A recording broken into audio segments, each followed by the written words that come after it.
यहाँ से प्रवेश कर रही हैं वित्त मंत्री और उसके बाद सीधे गेट नंबर 1 से होते हुए संसद के अंदर पहुंचेंगी, जहां पे केंद्रीय मंत्रिमंडल के तमाम सदस्य मौजूद होंगे, जहां 10:15 बजे बैठक प्रस्तावित। जी हाँ, तो बजट से जुड़ा हर अपडेट आपको सिर्फ और सिर्फ डीडी न्यूज पर मिलेगा। जो आप देख रहे हैं, लगातार जो तस्वीरें देख रहे हैं, वो आपको सिर्फ और सिर्फ डीडी न्यूज पर, बजट यानी डीडी न्यूज दूरदर्शन पर आपको बजट की तमाम कवरेज और वित्त मंत्री निर्मला सीतारमण का बजट के बाद पहला इंटरव्यू भी जो है आप देख पाएंगे सिर्फ और सिर्फ डीडी न्यूज पर। 10:15 बजे करीब आपसे कुछ ही देर में जो है संसद भवन के अंदर केंद्रीय मंत्रिमंडल की बैठक होगी, जहां पर वित्त मंत्री की कारों का काफिला देख रहे हैं आप, वो एंटर कर रहा है, वो प्रवेश कर रहा है, उनके कारों का काफिला लगभग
होगा, इस पर भी सबकी निगाहें रहेंगी। हमारे संवाददाता राजेश राज वहां पर लगातार जुड़े हुए हैं। तो राजेश, वित्त मंत्री पहुंच गई हैं वहां पर और अब केंद्रीय मंत्रिमंडल की बैठक जो है कुछ ही देर में शुरू होगी।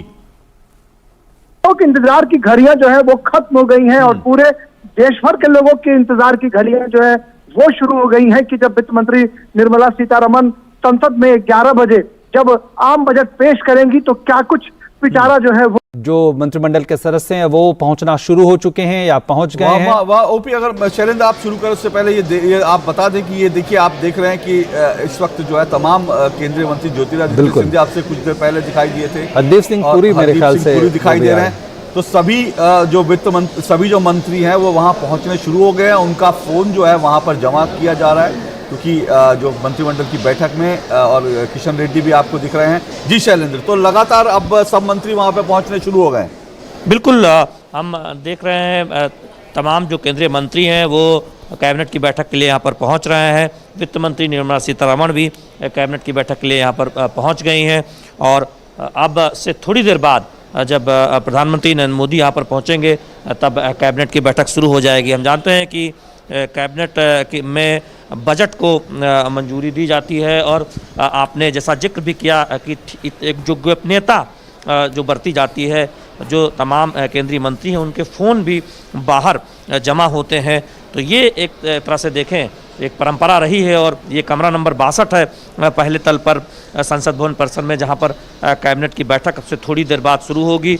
तमाम केंद्रीय मंत्री भूपेंद्र यादव, गिरिराज सिंह और आपने जिक्र भी किया ज्योतिरादित्य सिंधिया, हरदीप सिंह पुरी तस्वीरों में दिखे इस कमरा नंबर 62 में जाते हुए। वित्त मंत्री निर्मला सीतारमण भी यहाँ पर आ चुकी हैं। तो अब थोड़ी देर में ये कैबिनेट की बैठक शुरू होगी और जिसका सबको इंतजार है 11 बजे का, जब लोकसभा में बजट पेश किया जाएगा, आम बजट पेश किया जाएगा। अशोक, बहुत महत्वपूर्ण इसलिए है ये बजट कि हम देख रहे हैं कि कोरोना की चुनौतियों के बीच। चैलेंज, एक मिनट, सिर्फ 1 मिनट के लिए रुकिए। मैं सिर्फ एक जो प्रतीकात्मक दृश्य है वो दिखाना चाहता हूं। इस वक्त आप देख रहे हैं, जो आपको सामने टेबल दिखाई दे रही है, वहां पर सैनिटाइजर की बोतल भी दिखाई दे रही है। पिछले 2 सालों में सैनिटाइजर की बोतल भी जो है, आप देखिए कि चाहे वो संसद भवन हो या आम लोगों की जिंदगी हो, वहां का एक बड़ा हिस्सा बन चुकी है। तो ये कोरोना से हम बड़े ही निकल रहे हैं।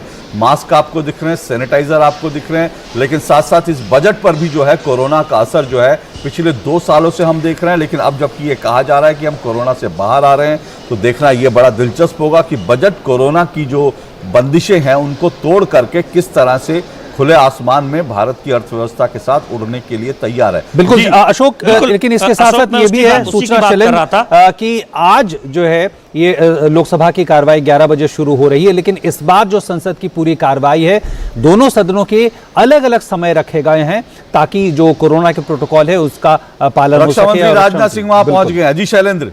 तो बिल्कुल आप देख रहे हैं रक्षा मंत्री राजनाथ सिंह अब कमरा नंबर 62 में अंदर प्रवेश करते हुए थोड़ी ही देर में हम देखेंगे। जब प्रधानमंत्री नरेंद्र मोदी यहाँ पर पहुँचेंगे उसके बाद कैबिनेट की बैठक शुरू होगी। आप कोरोना काल का जिक्र कर रहे थे। कोरोना के चुनौतियों के बीच इस आम बजट पर सभी की निगाहें इसलिए भी है अशोक की, हमने देखा कल जो आर्थिक सर्वे आया था उसमें जो आर्थिक विकास दर का अनुमान लगाया गया, उससे अर्थव्यवस्था के एक बार फिर से सुनहरे दौर लौटने के जो संकेत मिले हैं।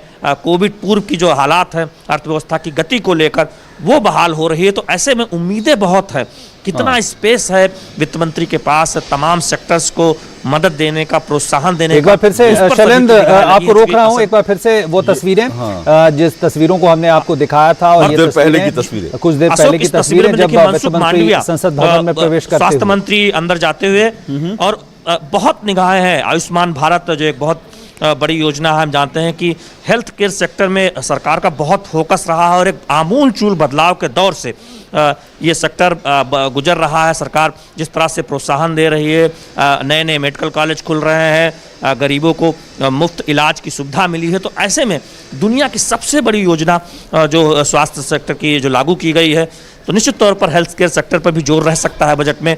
तो बहुत महत्वपूर्ण इस लिहाज से है कि हमने देखा है कि तमाम सेक्टर एक बार फिर से आगे बढ़ रहे हैं अर्थव्यवस्था के लिहाज से, और उसमें जिन सेक्टर्स पर ध्यान रहने वाला है, खेतीबाड़ी, ग्रामीण विकास और असंगठित क्षेत्र, चूँकि ये वो सेक्टर हैं जहाँ पर हम देख रहे हैं खासतौर पर जो असंगठित क्षेत्र के वर्कर्स हैं उनको बहुत चुनौतियों का सामना करना पड़ा है कोरोना के 2 साल के दौरान। और हमने देखा कि समय समय पर सरकार ने प्रोत्साहन भी दिया है। आप सीधी तस्वीरों में देख रहे हैं गृह मंत्री अमित शाह और रेल मंत्री अश्विनी वैष्णव इस वक्त आते हुए रेल का जो पूर्वोत्तर में आप देखें, पूर्वोत्तर के सभी राजधानियां अब तेजी से रेलवे नेटवर्क से जुड़ रही हैं। तो निश्चित गृह मंत्री अमित शाह इस वक्त जो है पहुंचे हैं संसद भवन में। गृह मंत्री अमित शाह जो है वो केंद्रीय मंत्रिमंडल की बैठक में शामिल होने के लिए पहुंच गए हैं, और रेल मंत्री भी पहुंचे हैं। और ये बड़ा ये भी आपको बता दें कि रेल जो बजट है वो कुछ साल पहले तक अलग से होता था, लेकिन अब रेल बजट जो है वो आम बजट का ही हिस्सा है। तो शैलेंद्र, इस बार रेल बजट पर भी जाहिर सी बात है, जब हम बजट की बात कर रहे हैं, ये भी कहा जा रहा है वंदे भारत ट्रेन जो है जिस तरह से शुरू हुई है कई जगह पर, वो एक बहुत सफलता के नए आयाम जो है वंदे भारत ट्रेन जो है गढ़ रही है। तो ये भी उम्मीद की जा रही है कि रेल बजट के लिए जो है इस बार वंदे भारत कुछ और शहरों, कुछ और जगह पर शुरू हो सकती है। जी देखिए, हम जानते हैं कि जब रेल बजट अलग से लाने की जो परंपरा थी अब हम जानते हैं कि वो आम बजट का हिस्सा हो गया है। और दरअसल ट्रेनें नई शुरू करने की जो एक परंपरा रही, वो अब हम जानते हैं कि समय समय पर अलग से उसकी घोषणा होती रही है। सबसे ज़्यादा जो फोकस रहने वाला है वो कैसे रेलवे लाइन के विस्तार पर हमने देखा है इस सरकार ने काम किया है। मोदी सरकार ने किस तरह से पूर्वोत्तर की राजधानियों को रेलवे नेटवर्क से जोड़ने का जो अभियान है वो तेज़ी से आगे बढ़ाया है। दोहरीकरण पर काम हुआ है, बिजली डीजल की जगह पर बिजली जो के जरिए जिस तरह से विद्युतीकरण हुआ है रेलवे लाइनों का, वो अपने आप में अभूतपूर्व। और हम रेलवे नेटवर्क में सुविधाओं पर जो खास जोर दे रहे हैं, नई ट्रेनों पर जिसका जिक्र आप कर रहे थे, देख रहे हैं कि किस तरह से तेज गति वाली जो ट्रेनें हैं, वो जो रेलगाड़ियां हैं वो चलाई जा रही हैं, यात्री सुविधाओं पर जोर दिया जा रहा है। तो निश्चित तौर पर ऐसे में इस बात की उम्मीद भी होगी कि जो हमारा रेलवे का ढांचा है, जो रेलवे का नेटवर्क है, वो और तेज़ी से आगे बढ़े और यात्रियों के लिए जो सहूलियत है वो बेहतर हो। तो हम अब देखते हैं कि जब आम बजट का हिस्सा रेल के प्रस्तावों को बना दिया गया, तो निश्चित तौर पर रेलवे में क्या कुछ खास रहने वाला है, रेलवे को क्या कुछ मिलने वाला है, कितनी बजटीय सहायता मिलने वाली, ये बहुत महत्वपूर्ण होगा। चूंकि आप देख रहे हैं इस वक्त कोयला मंत्री प्रहलाद जोशी, संसदीय कार्य मंत्री भी हैं, वो इस वक्त अंदर जाते हुए और बहुत रेलवे की बात आप कर रहे थे, मैं खासकर इस पे जोर देना चाहूंगा शैलन, इस पे कि जिस तरह से हमने देखा है पिछले 7-8 सालों में जो एक फ्रेट कॉरिडोर की पूरी संकल्पना थी, जो पहले संकल्पना ही मात्र थी, लेकिन अब वो जमीन पे उतरनी शुरू हुई है। कई हिस्से फ्रेट कॉरिडोर के अब संचालन की स्थिति में हैं। आपको लगता है कि ये जो एक बड़ी रेलवे को लेकर सोच रही थी, उसे इस बार और ज्यादा मजबूती देने की कोशिश होगी? निश्चित तौर पर आप ओपी दास देखिए कि माल गलियारा हो और डेडिकेटेड फ्रेट कॉरिडोर पर जिस तरह से आगे बढ़ने का काम हुआ है, और हम देख रहे हैं कि एक बहुत बड़े रेवेन्यू के स्तर पर भी देखें तो रेलवे की लिहाज से वो एक बहुत बड़ा एक आय का स्रोत भी बनता हुआ दिखाई दे रहा है। और दूसरी तरफ बात यह है कि जो सामानों की जो आवाजाही है, जो ढुलाई है, वो एक बेहतर एक तरह से देखें वो हुई है। साथ ही साथ बहुत महत्वपूर्ण इसलिए भी है, आप देखें किसान रेल चलाई गई है, जिससे जो किसानों की उपज है वो ताज़ी सब्जियां हो या तमाम जो उत्पाद हैं वो सीधे ग्रामीण इलाकों से बड़े शहरों तक पहुंच सके। तो ये सब तमाम बदलाव किए गए हैं, जिससे न केवल यात्री सहूलियत बढ़े, बल्कि अर्थव्यवस्था में रेलवे की जो भूमिका है, जो महत्वपूर्ण भूमिका है, वो और मजबूत हो। तो उस लिहाज से निश्चित तौर पर बहुत महत्वपूर्ण हो जाता है जब हम देखते हैं कि एक तरह से किस तरह से रेलवे के तमाम जो बुनियादी ढांचे हैं उस पर जोर दिया जा रहा है, तमाम सुविधाओं पर जोर दिया जा रहा है, और साथ ही साथ इस बात पर ध्यान दिया जा रहा है कि रेलवे अपनी जो भूमिका है अर्थव्यवस्था में वो ज़्यादा से ज़्यादा बेहतर तरीके से निभाए, उस पर विस्तार हो। तो निश्चित तौर पर उम्मीदें होंगी। लेकिन जिस बात की मैं जिक्र कर रहा था कि ये देखना होगा कि रेलवे को कितनी मदद सरकार की तरफ से मिलने वाली है, चूँकि हम देख रहे हैं कि बीते 5-7 वर्षों में जिस तरह से रेलवे के बुनियादी ढांचे पर तेज गति से काम हुआ है, जिस स्पीड से काम हुआ है, वो अपने आप में काबिले तारीफ है, वो अपने आप में एक तरह से कहें ऐतिहासिक है कि अब हम देख रहे हैं कि योजनाएं शुरू होती हैं, नई रेल लाइन बिछाने का ऐलान होता है, उस पर तेजी से काम होता है, दोहरीकरण पर तेजी से काम होता है, डेडिकेटेड फ्रेट कॉरिडोर पर तेजी से काम होता है। और आप तस्वीरों में देख रहे हैं खेल मंत्री और खेल और सूचना प्रसारण मंत्री अनुराग सिंह ठाकुर इस वक्त कैबिनेट की बैठक के लिए कमरा नंबर 62 में अंदर प्रवेश करते हुए। तो निश्चित तौर पर अगर खेल की बात करें तो हमने देखा है कि खेलो इंडिया जो अभियान है वो बहुत तेज़ी से आगे बढ़ाया गया है, और जिस तरह से हम देख रहे हैं कि तमाम ऐसे क्षेत्रों में जो भारत जिनमें परंपरागत तौर पर खेलों के लिए नहीं जाना जाता था, उसमें नए नए खिलाड़ी उभर कर सामने आ रहे हैं, उन्हें सरकार की मदद दी जा रही है। तो निश्चित तौर पर खेल ऐसा क्षेत्र है, सेक्टर है, जिस पर हम देख रहे हैं कि पिछले कुछ वर्षों में खास फोकस रहा है मोदी सरकार का। ऊर्जा मंत्री बिजली मंत्री आर.के. सिंह अभी अंदर प्रवेश करते हुए, और ऊर्जा में जो बदलाव की कहानी है ओपी दास, वो भारत ने देखी है, दुनिया में ये कहानी है, कह सकते हैं कि किस तरह से हर घर, आज देश में हर इच्छुक घरों में बिजली पहुंच चुकी है। सबसे पहले मोदी सरकार ने हर गांव को बिजली से जोड़ने का लक्ष्य रखा था, दूर दराज के इलाकों वो तय समय से पहले पूरा किया गया, और उसके बाद हर इच्छुक घरों तक बिजली पहुँचाने का जो टारगेट है वो पूरा किया गया। अब जोर इस बात पर है कि कैसे हम गैर पारंपरिक स्रोतों से, मतलब जो अतिरिक्त ऊर्जा के स्रोत हैं, सोलर ऊर्जा हो, विंड ऊर्जा हो, उन पर फोकस करते हुए ज़्यादा से ज़्यादा उत्पादन कर सकें और उस जो बिजली के ढांचे को हम बेहतर कर सकें, ऊर्जा सेक्टर को और वाइब्रेंट बना सके। तो उस पर सरकार का बहुत फोकस है। देखना होगा कि क्या सौगात बिजली सेक्टर को मिलने वाली है, कितना बजटीय आवंटन होता है, उस पर भी नजर होगी ओपी दास।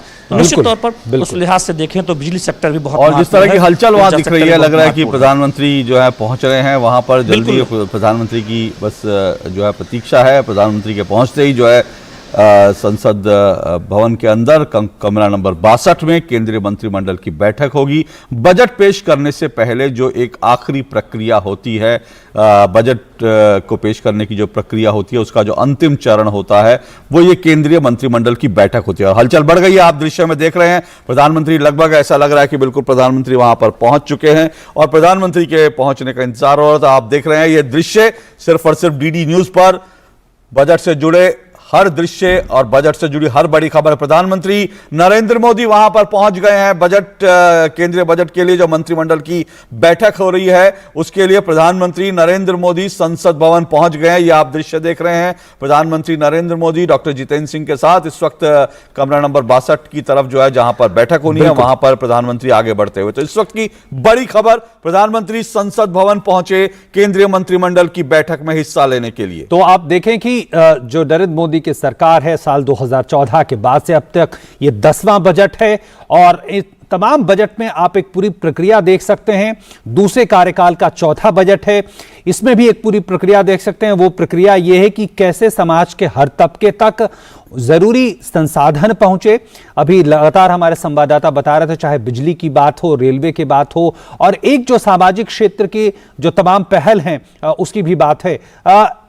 शैलेंद्र, आप हमारे साथ जुड़े हुए हैं। शैलेंद्र, ये बताएं कि हम जो तमाम 10 बजट हैं उसको हम एक पूरी प्रक्रिया में ही देखेंगे। कोई भी जो विश्लेषक होगा उसको एक पूरी प्रक्रिया में देखना चाहेगा। आपको लगता है कि जो फोकस हमेशा रहा है, कोशिश इस बात की रही है कि जो सामाजिक क्षेत्र है उस पर लगातार जोर हो और समाज का हर तबका वहां तक जो है संसाधन पहुंचे। क्या वही प्रक्रिया इस बार भी आगे बढ़ाने की कोशिश होगी? ये सवाल इसलिए है क्योंकि हर तबका राहत की मांग तो कर रहा है, लेकिन सरकार इस बात पे ध्यान दे रही है कि जो मांग है और जो उत्पादन है, जो खर्च करने की क्षमता है, उसमें एक संतुलन बना रहे।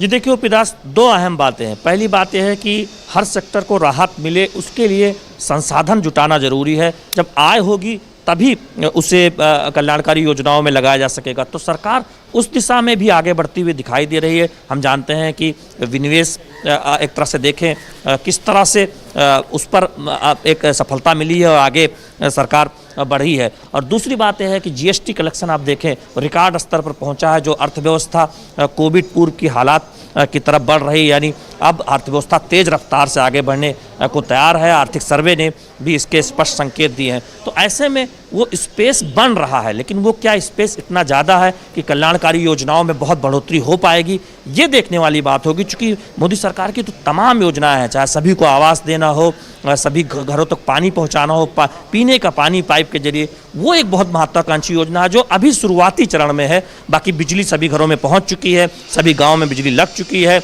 उज्ज्वला के जरिए गैस सिलेंडर दिए जा चुके हैं। अब अगले चरण में जो कल्याणकारी योजनाओं में जो पैसा दिया जाना है उस पर बहुत फोकस रहने वाला है। और यही वजह है कि जहां जहां से पैसा आ सकता है, हाँ, ये भी सरकार की जिम्मेदारी होती है कि सरकार उसको देखे। आप बात कर रहे हैं बिजली पहुंचा, लेकिन अब हर घर में नल और नल में जल जो है ये एक सरकार का एक मेन थ्रस्ट है। और इसीलिए जल शक्ति मंत्रालय जो है उस पर क्या फोकस रहेगा बजट में, ये देखना बड़ा इंटरेस्टिंग रहेगा, बड़ा दिलचस्प रहेगा। लेकिन शैलेंद्र आप रुकिएगा, हम एक छोटा सा ब्रेक ले रहे हैं और ब्रेक के बाद हमारे साथ मेहमान भी लगातार जुड़े हुए हैं और हम बात कर रहे हैं। अब ज्यादा वक्त नहीं रह गया बजट पेश होने में। अब लगभग आप कुल मिलाकर देखेंगे तो 40-41 मिनट करीब रह गए। केंद्रीय मंत्रिमंडल की बैठक और उसके बाद बजट पेश होगा। और बजट सबसे पहले आप सिर्फ डीडी न्यूज पर, और बजट के बाद वित्त मंत्री निर्मला सीतारमण का पहला इंटरव्यू सिर्फ और सिर्फ डीडी न्यूज पर। एक छोटा सा ब्रेक लेते हैं, ब्रेक के बाद ये चर्चा जारी रहेगी।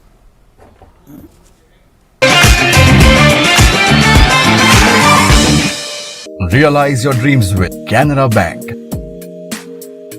at low and attractive interest rate. Reach us at your convenience. Canara Bank. Together we can.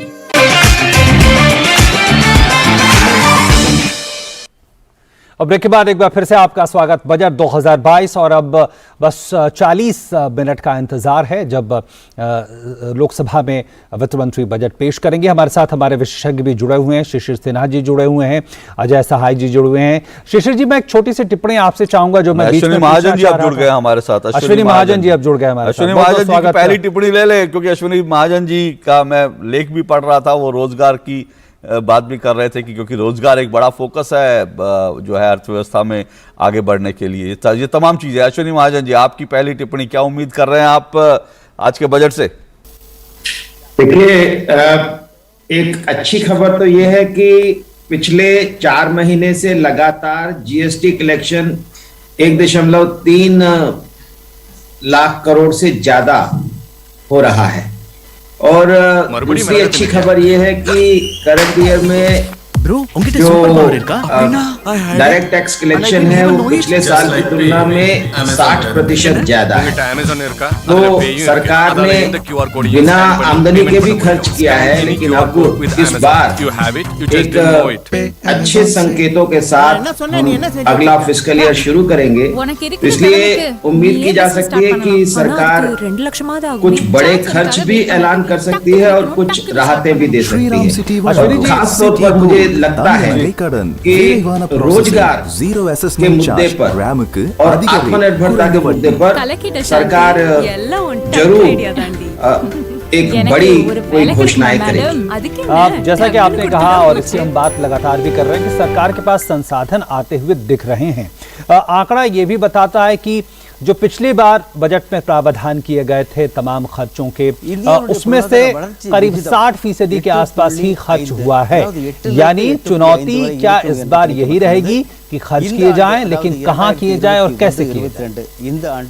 देखिए, ये चुनौती थी और चुनौती इसलिए भी थी कि हमारे पास संसाधन कम थे।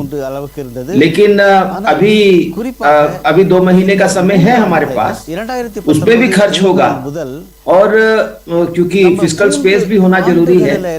लेकिन जो अगर आप परिवर्तन देखें कि हम 2 साल के इस कोविड काल के दौरान जब कोविड का भीषण प्रकोप रहा तो सरकार का जो सारा का सारा दारोमदार रहा कि कैसे लोगों की कंजम्पशन को हम बूस्ट कर सके, कैसे उनको खाना पहुंचा सके, कैसे उनके लिए राहत दे सके, उस पर रहा। इकोनॉमिक सर्वे ये साफ साफ बता रहा है। तो जैसे ही हम बाहर आते हैं उस परिस्थिति से तो तुरंत सरकार की तरफ से एक बूस्टर डोज देने का प्रयास हो रहा है। तो अभी इस समय जो कालखंड है वो बूस्टर डोज का कालखंड है और मुझे लगता है कि जो खर्च हम नहीं कर पाए हैं वो आगे चल करके इस बाकी के बचे हुए फिस्कल ईयर में भी और आगे आने वाले जो हमारा फिस्कल ईयर है उसके अंदर हम डेफिनेटली इंप्रूव करेंगे। शिशिर जी, एक बात यहाँ पे एक सवाल ये उठता है कि जिस तरह से जो बाजार है, पूरी अर्थव्यवस्था वो ये देखती है कि सरकार की वित्तीय हालत कैसी है, वित्तीय घाटा, राजकोषीय घाटा, इस पे निगाह रहती है। क्या इस बार भी बाजार हालांकि बहुत उत्साह दिखा रहा है इस वक्त निफ्टी और सेंसेक्स की शक्ल में, क्या बाजार इस पे नजर रखेगा कि आखिर ये जो गैप है, जो वित्तीय घाटे की बात है, उसको सरकार किस तरह से नियंत्रित करती है? निश्चित तौर पर अगर आप बीते वर्ष का बजट देखें तो 2025-26 तक 4.5% के दर पर राजकोषीय घाटे को लाने की बात कही गई थी। और उसके साथ साथ ये भी था कि जो हमारा fiscal responsibility and budget management act है उसमें भी बदलाव किया जाएगा या कोई नया स्वरूप लाया जाएगा। तो बाजार की नजर इस बात पर जरूर है कि वित्तीय घाटा की स्थिति क्या रहती है। सरकार के लिए सुखद बात यह है कि जो कैश बैलेंस है वो लगभग 3 लाख करोड़ रुपए का बनता है। ये एक अच्छा संकेत है, यानी कि अगले वर्ष आपको उधारी कम लेने की जरूरत पड़ेगी और ये शेयर बाजार इस चीज को महसूस कर रहा है, जिसकी वजह से आपने देखा कि जिस तरीके से बाजार में सुबह में उत्साह दिखा है। क्योंकि जब उधारी कम लेगी तो जाहिर सी बात है कि ब्याज दरें कम होंगी और ब्याज दरों का बढ़ना शेयर बाजार के लिए खतरे की घंटी होती है। और वैसे ही दुनिया के तमाम देशों में ब्याज दरें बढ़ाने की बात चल रही है तो वो शेयर बाजार उस चीज को भी बहुत ज्यादा फैक्टरिंग कर रहा है।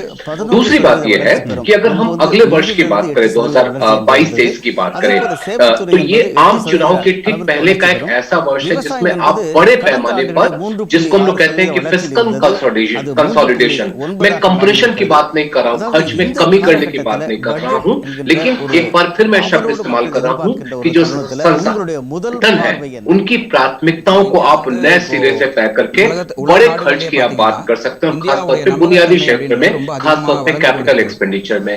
तो ये कुछ ऐसे तथ्य हैं जिस पर बाजार की नजर है।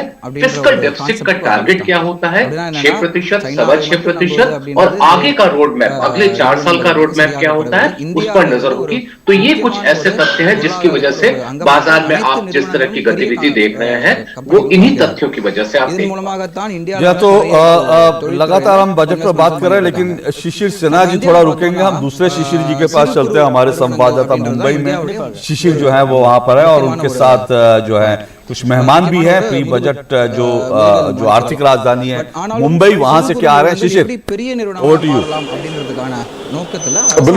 बिल्कुल बिल्कुल अशोक जी, जिस प्रकार से हम देख पा रहे हैं कि आर्थिक राजधानी, तो ऐसे में कॉर्पोरेट्स की अपनी डिमांड होती है, किस प्रकार से वो डिमांड इस बजट में पूरी होती है ये भी देखना होगा, क्योंकि हम देख पा रहे हैं कि हर किसी की निगाह इस बजट पर है। फिर चाहे वो हम आदमा की बात करें तो ATC के अंदर टैक्स एग्जेम्पशन लिमिट बढ़ाने की बात करें, लेकिन कॉर्पोरेट्स क्या सोच रहे हैं एक बार हम उनसे जानने की कोशिश करेंगे। इस वक्त हमारे साथ इंडियन मर्चेंट चैम्बर के प्रेसिडेंट है जुदा sir. First of all sir, welcome to Doordarshan. और खास तौर पर इस बार हम देख पा रहे हैं कि हम ये प्री पैंडेमिक कह रहे हैं कि ये प्री पैंडेमिक लेवल पे हम आ चुके हैं, तो ऐसे में इंडस्ट्री एक्सपेक्ट क्या कर रही है इस बजट से?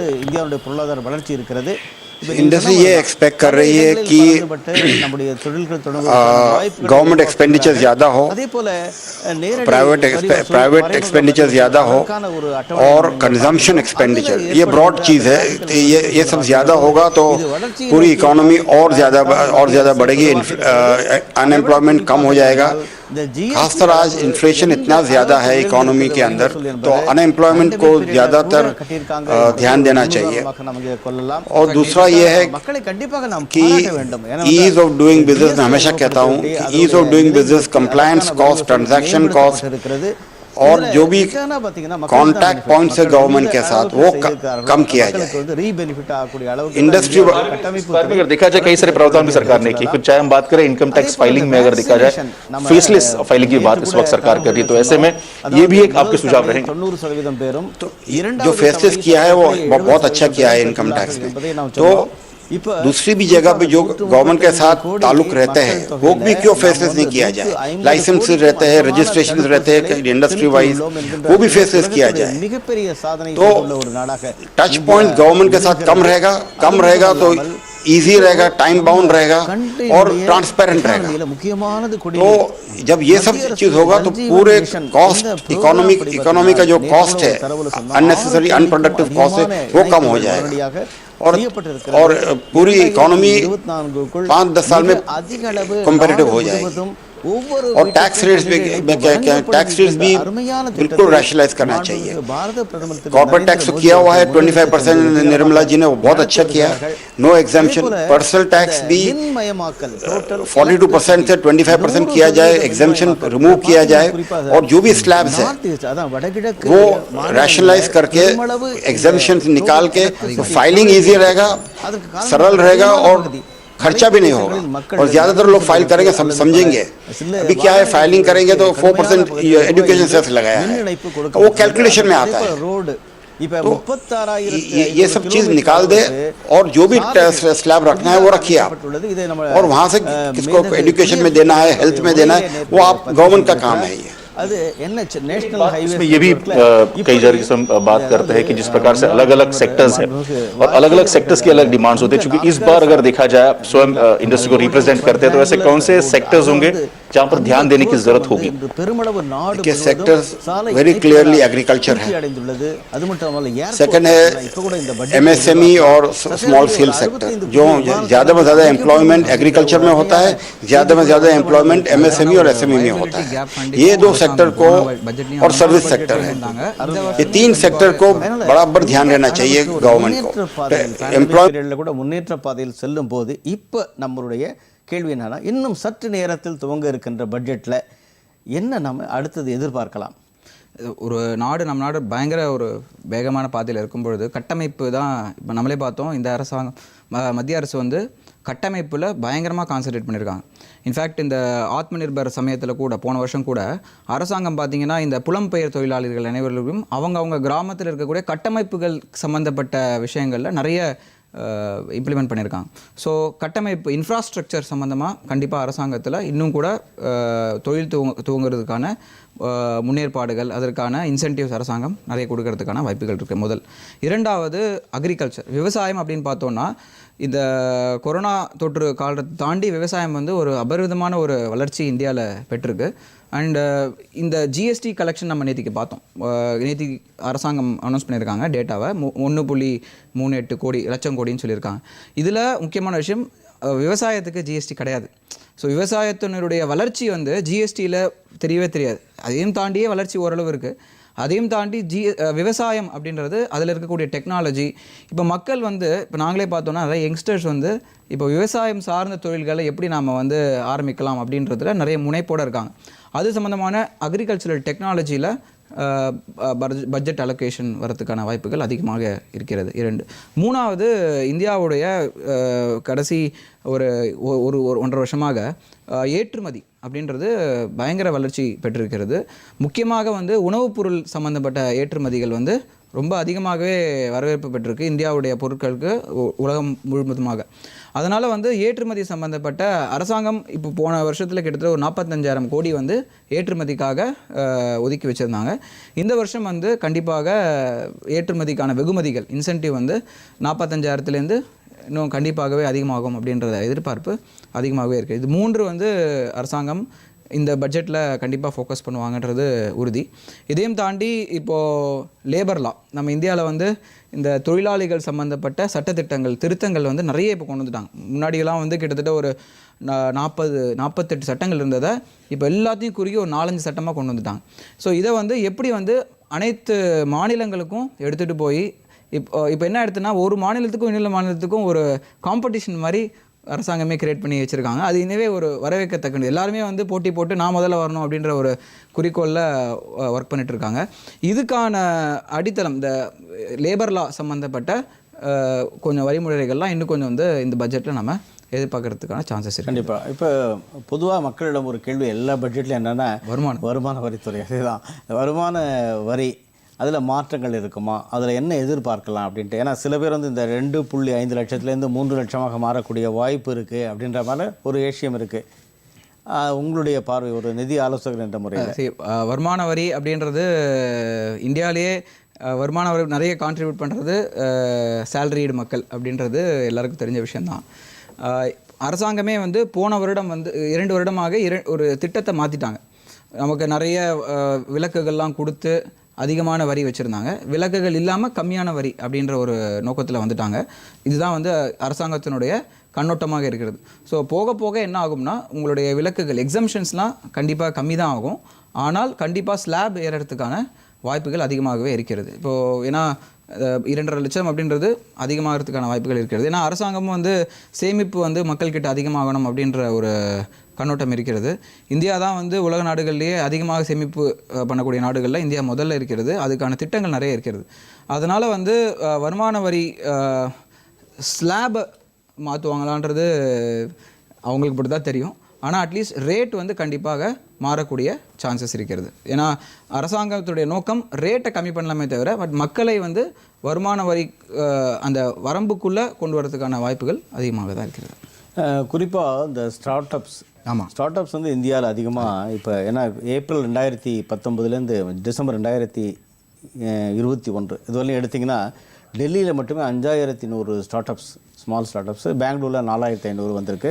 அதே போல் பெருநகரங்களில் நிறைய புதிய நிறுவனங்கள் தொடங்கியிருக்கிறாங்க.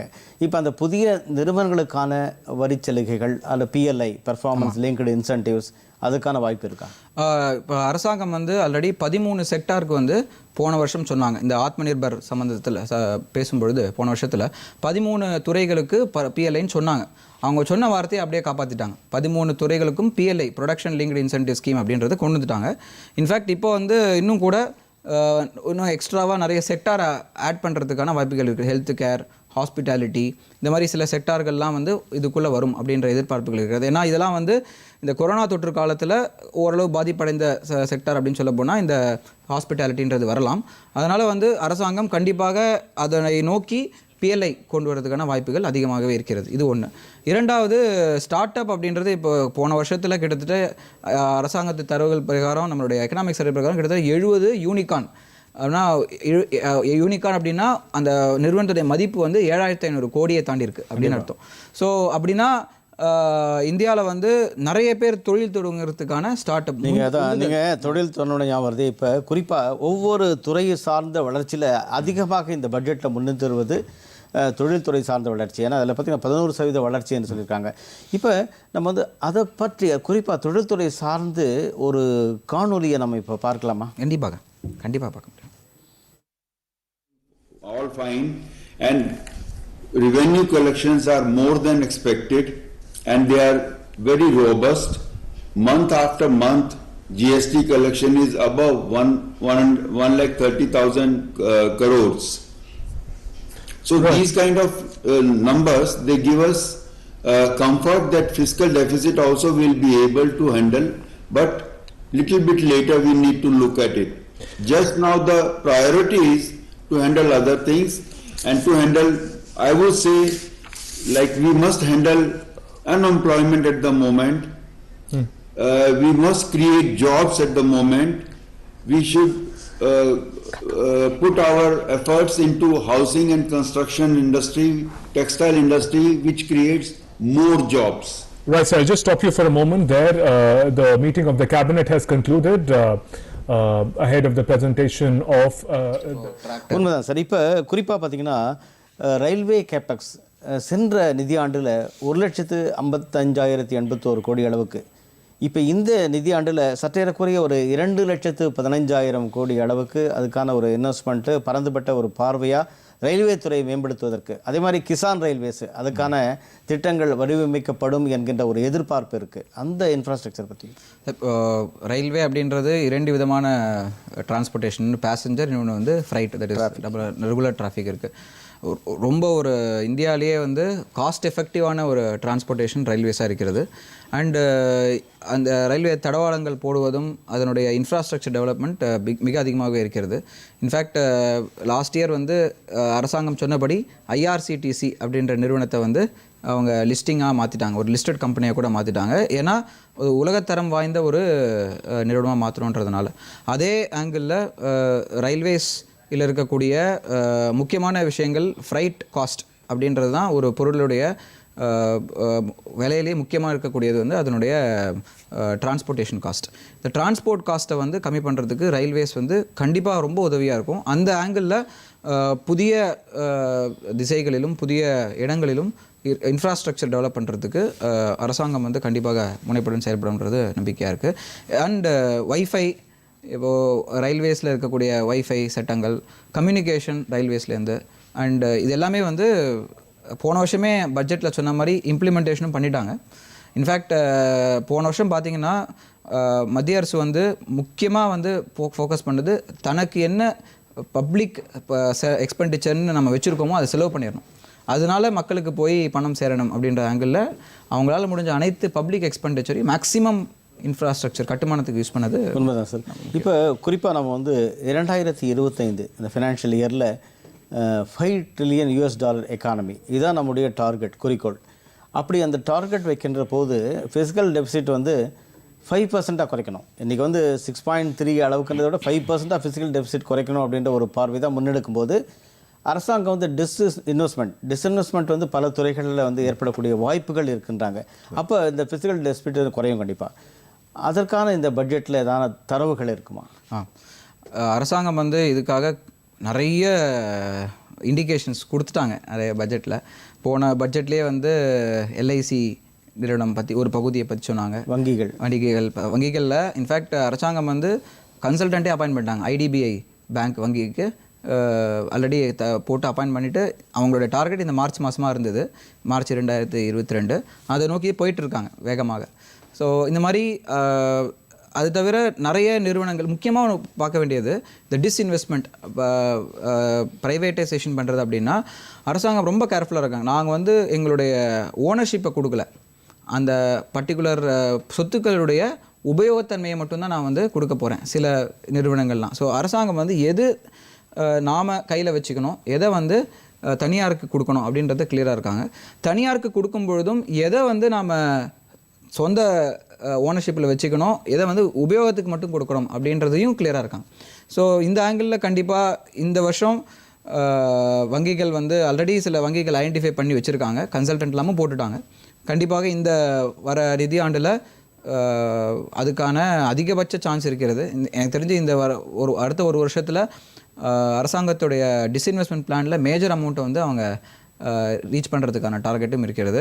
இன்ஃபேக்ட் ரயில்வேஸில் கூட ஒரு பகுதி அவங்க சொன்னது என்னென்னா, சில தடவாடங்களை வந்து சில ரூட்ஸை வந்து ப்ரைவேட் வந்து ஆப்ரேட் பண்ணுற மாதிரி அப்படின்ற தாட் ப்ராசஸ் சொல்லியிருந்தாங்க. அதுவும் வந்து ஆக்டிவாக இந்த பட்ஜெட்டில் புஷ் பண்ணுவாங்க அப்படின்ற நம்பிக்கைகள் இருக்கிறது. முக்கியமாக வந்து இதற்கான செலவுகள் அப்படின்னு பார்த்தீங்கன்னா, ஒரு சின்ன ஒரு உதாரணம் சொல்ல போனால், இந்த ஐடிபிஐ வங்கி தனியார் மயமாக்கிறதுக்கான ஒரு பிளான் வந்து அரசனுடைய காஸ்ட் வந்து 0. அரசுக்கு செலவே கிடையாது அதில். இன்ஃபேக்ட் யாரை அப்பாயின்ட் பண்ணாங்களோ 0 காஸ்ட்டில் ₹1 நான் வந்து வேலை செய்கிறேன்ற, ஏன்னா அரசாங்கத்தோட ஒர்க் பண்ணுறதுல அவங்களுக்கு அவ்வளோ ஒரு பெருமிதமாக வச்சுருக்காங்க. ஸோ கண்டிப்பாக காஸ்ட் வந்து இதனால் பெருசாக இருக்காது. அதே சமயம் தனியார் மயமாக்கும்பொழுது இதில் வந்து கண்டிப்பாகவே ஓரளவு பிளான். அதே போல் ஓவரால் கவர்மெண்ட் எக்ஸ்பெண்டிச்சர் சென்ற நிதியாண்டில் 34,83,000 கோடி அளவுக்கான ஒரு நிதிநிலை அறிக்கையில் டோட்டல் கவர்மெண்ட் எக்ஸ்பெண்டிச்சர் இருந்தது பிளான் படி. ஆனால் ப்ராக்டிக்கலி பார்த்திங்கன்னா 1% அதிகரித்திருக்குது எஸ்டிமேட். இப்போ இந்த நிதியாண்டில் இப்போ இருக்கிற சூழலில் 3வது அலை, இப்போ முதல் அலை வந்து தாக்கம் கடுமை, 2வது அலையில் இந்தியா நல்லா சமாளிச்சிடுது, 3வது அலை என்ற பார்வையும் இருக்குது. அப்போது இந்த கவர்மெண்ட் எக்ஸ்பெண்டிச்சர் டோட்டல் எக்ஸ்பெண்டிச்சர் கண்டிப்பாக அதிகமாக ஆகும். கண்டிப்பாக அதை ஈடுகட்டும் விதமாக என்ன, ஏன்னா இப்போ நீங்கள் ஒரு நிதி ஆலோசகன்ற முறையில் உங்கள்கிட்ட இந்த கேள்வி கேட்குறேன், ஏன்னா அதை ஈடுகட்டும் விதமாக இந்த ஆண்டு ரெவன்யூ அக்ரீஷன் எதில் கான்சன்ட்ரேட் பண்ணுவாங்க பட்ஜெட்டில்? கண்டிப்பாக வந்து ஜிஎஸ்டி அப்படின்றது அரசாங்கம் எதிர்பார்க்குற ரெவென்யூ அப்படின்றது பார்த்திங்கன்னா 1.5 லட்சம் கோடி. இப்போதைக்கு வரக்கூடியது வந்து 1.3 லட்சம் கோடிக்கு வந்துட்டாங்க. ஸோ கண்டிப்பாக அந்த இடத்துல ரேட்ஸ் வந்து கொஞ்சம் ரேஷ்னலைஸ் பண்ணுறதுக்கான ஆப்ஷன்ஸ் இருக்குது, நம்பர் 1. 2வது, நம்ம சொன்ன மாதிரி அரசனுடைய சில சொத்துக்கள், ஒரு எக்ஸாம்பிள் சொல்லப்போனால் அரசாங்கத்திலே வந்து ஹெமிஸ்பியர் ப்ராப்பர்ட்டிஸ்னு ஒரு நிறுவனம் இருக்கிறது. அதை வந்து போன வருஷம்தான் வந்து லிஸ்டிங் பண்ணாங்க. அதிலே கிட்டத்தட்ட ஒரு 10,000 கோடி ரூபாய்க்கான லேண்ட் பேங்க் இருக்கிறது. அதில் வந்து இருக்கக்கூடிய சொத்து வந்து 10,000 கோடி ரூபாய். ஸோ இந்த ப்ராப்பர்ட்டியை வந்து தனியாரோட சேர்ந்து ஒரு ஜாயிண்ட் வெஞ்சர் மாதிரி போடுறதுக்கான வாய்ப்புகள் கண்டிப்பாகவே அதிகமாக இருக்கிறது. ஸோ எனக்கு தெரிஞ்சு வரியை தொட மாட்டாங்க, வருமான வரியை தொடாமல் மற்ற விஷயங்கள் வந்து 2. 3வது எக்ஸ்போர்ட் அப்படின்றது மூலமாக இந்தியாவுக்கு வரக்கூடிய இன்ஃப்ளோ அப்படின்றது கணிசமாக உயர்ந்திருக்கிறது. போன குவார்ட்டரில் 40% growth இதில் ரெடி டு ஈட் ஃபுட் ப்ராடக்ட்ஸில். அதே மாதிரி மெரைன் ப்ராடக்ட்ஸில் 45% growth இருக்கிறது. ஸோ இதன் மூலமாகவும் வந்து அரசாங்கத்துக்கான வருமானம் அதிகரிக்கிறதுக்கான. அதே போல் இன்னொரு இதுலேயே நான் இணைய கேள்வியாக கேட்குறேன், என்னென்னா இந்த முறை வந்து செலவின வரி, அதாவது எக்ஸ்பெண்டிச்சர் டேக்ஸ், அந்த செலவின வரி என்கின்ற ஒரு பார்வை, ஏன்னா நிறைய இப்போ எக்கானமிஸ்ட் வந்து இதை பல ஆண்டுகளாக முன்மொழிகிறாங்க, வருமான வரி தவிர செலவின வரி என்பதை இந்தியாவில் அறிமுகப்படுத்தலாம் பெருமளவுக்கு அப்படின்ட்டு. அதை பற்றி உங்கள் இது என்ன? ஏன்னா காரணம் என்னென்னா, இப்போ எல்லாருக்கும் ஒரே விதமான இன்கம் கிடையாது, வறுமை கோட்டுக்கீழே நிறைய பேர் இருக்காங்க. மிட் இன்கம் குரூப் நிறைய, மிட் இன்கம் குரூப்புக்கும் ஹை இன்கம் குரூப்புக்குள்ள வித்தியாசம் என்னென்னா, ஹை இன்கம் குரூப்புடைய செலவினம் அதிகமாக இருக்கும், ஆனால் வருமான வரி வரம்பு என்பது ரெண்டும் கிட்ட அப்படி தான் இருக்குது. அதனால் செலவின வரி அறிமுகப்படுத்தக்கூடிய வாய்ப்பு இருக்கா? நம்ம ஒரு வரி கொள்கை அப்படின்னு போகும்பொழுது நம்ம சொல்லுவோம் ரிக்ரெசிவ்னு சொல்லுவோம், ப்ராக்ரெசிவ்னா வருமானம் அதிகமாகும்பொழுது வரியும் அதிகமாக வேண்டும். ரிக்ரெசிவ்னா எல்லாரும் வருமானம் என்ன இருந்தாலும் அவங்களுக்கான வரி வந்து ஒரே மாதிரி தான் இருக்கும் அப்படின்னு சொல்லுவோம். இப்போ ஆல்ரெடி இன்டைரக்டாக செலவின வரி அப்படின்றது இருக்கிறது. நம்ம வந்து ஜிஎஸ்டி கட்டுறோம் அப்படின்றது இப்போ சரக்கு மற்றும் சேவை வரியே நம்மளுடைய செலவில் கட்டக்கூடிய வரி தான். ஸோ ஆல்ரெடி அது இருக்கிறது. இப்போது நிறைய பேருடைய கொள்கை என்னென்னா, நான் வந்து பேங்கிங் டிரான்சாக்ஷன் பண்ணுறேன் அப்படின்னா அதில் வந்து ஒரு பகுதியை வந்து ஒரு ஸ்மால் டிரான்சாக்ஷன் டேக்ஸ் அப்படின்றது ஒரு பரவலாக நம்மளுடைய சோஷியல் மீடியாலையும் நிறைய பேர் டிஸ்கஸ் பண்ணக்கூடிய விஷயம்.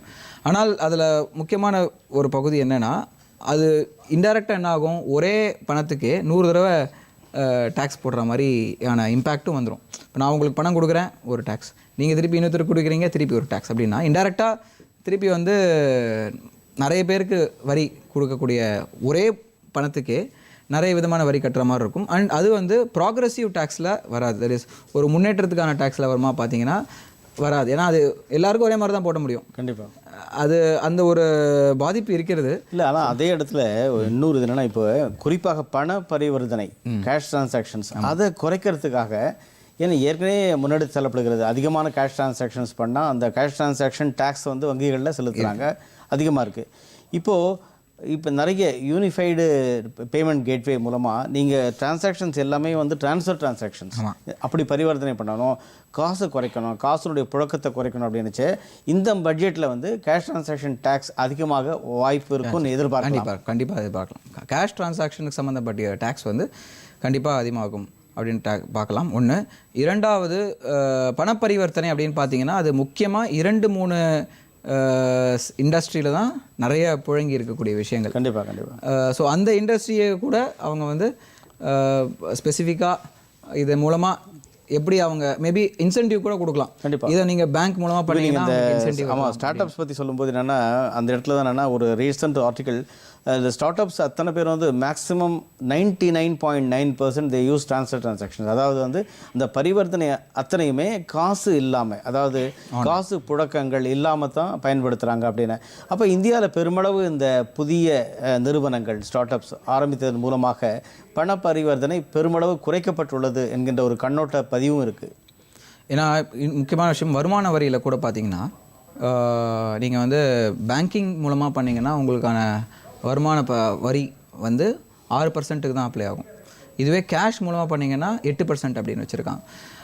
ஆடிட் விலக்கு கொடுத்துருக்காங்க பேங்கிங் மூலமாக பண்ணால். ஸோ எனக்கு தெரிஞ்சு ஸ்லோவாக வந்து நிறைய மக்கள், நான் சொல்கிறது இப்போ ரீசெண்ட் ஸ்டார்ட் அப்ஸ் அனைவருமே வந்து ஆன்லைன் மூலமாக போகிறது தான் வந்து நிறைய விரும்புகிறாங்களே தவிர கேஷ் கம்மியாகிட்டு தான் வருது ஆல்ரெடி. அதுக்கான அனைத்து கட்ட நடவடிக்கையும் அரசாங்கம் எடுத்திருக்காங்க. ப்ளஸ் முக்கியமான விஷயம் வந்து organised sector, private limited company. அரசாங்கம் சொல்கிறது நீங்கள் வந்து ஒரு லிமிடெட் கம்பெனியாக மாறுங்க, இல்லை ஒரு எல்எல்பி மாதிரி தயாரிச்சுக்கோங்க, லிமிடெட் லைபிலிட்டி பார்ட்னர்ஷிப்பாக வச்சுக்கோங்க. அதுக்கான வெகுமதிகள் கொடுத்துருக்காங்க, இன்சென்டிவ். இப்போ நீங்கள் வந்து இந்தியாவில் ஒரு தொழில் தொடங்குறீங்க, ஒரு தனியார் நிறுவனமாக தொடங்குகிறோம் அப்படின்னா, நம்ம நிறுவனம் அப்படின்னா கார்ப்பரேட்ன்ற ஒரு மாயையில் இருக்கும். ஆக்சுவலாக வந்து நிறுவனம் அப்படின்றது ஒரு ப்ரைவேட் கம்பெனி.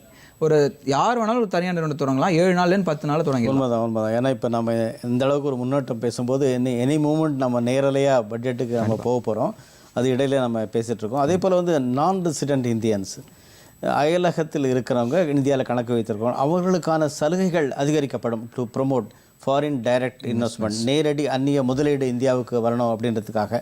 அதனுடைய வாய்ப்புகள் இந்த பட்ஜெட்டில் எப்படி? ஏன்னா அரசாங்கம் வந்து இது சம்மந்தமாக பார்த்தீங்கன்னா போன பட்ஜெட்லேயும் கூட ஒரு முன்னோக்கம் ஆரம்பிச்சிட்டாங்க. யாராவது ஒருத்தர் வெளிநாட்டில் இன்வெஸ்ட் பண்ணுறாரு அப்படின்னா அந்த இன்வெஸ்ட்மெண்ட்டுக்கு வந்து டேக்ஸ் கிடையாது. அந்த இன்வெஸ்ட்மெண்ட் எலிஜிபிள் ஸ்டார்ட் அப்பில் போட்டார்னா அதுக்கு வந்து வருமான விலக்கும் கொடுத்துருக்காங்க. ஸோ இந்த பட்ஜெட்டில் அந்த அமௌண்ட் அதிகமாகிறதுக்கான வாய்ப்புகள் இருக்கிறது. போன பட்ஜெட்டில் வந்து எலிஜிபிள் ஸ்டார்ட் அப் அப்படின்னா ஒரு 25 கோடி அப்படின்னு வச்சுருந்தாங்க. கண்டிப்பாக இந்த பட்ஜெட்டில் அது அதிகமாகும் அப்படின்னு பார்க்கலாம். ஒன்று.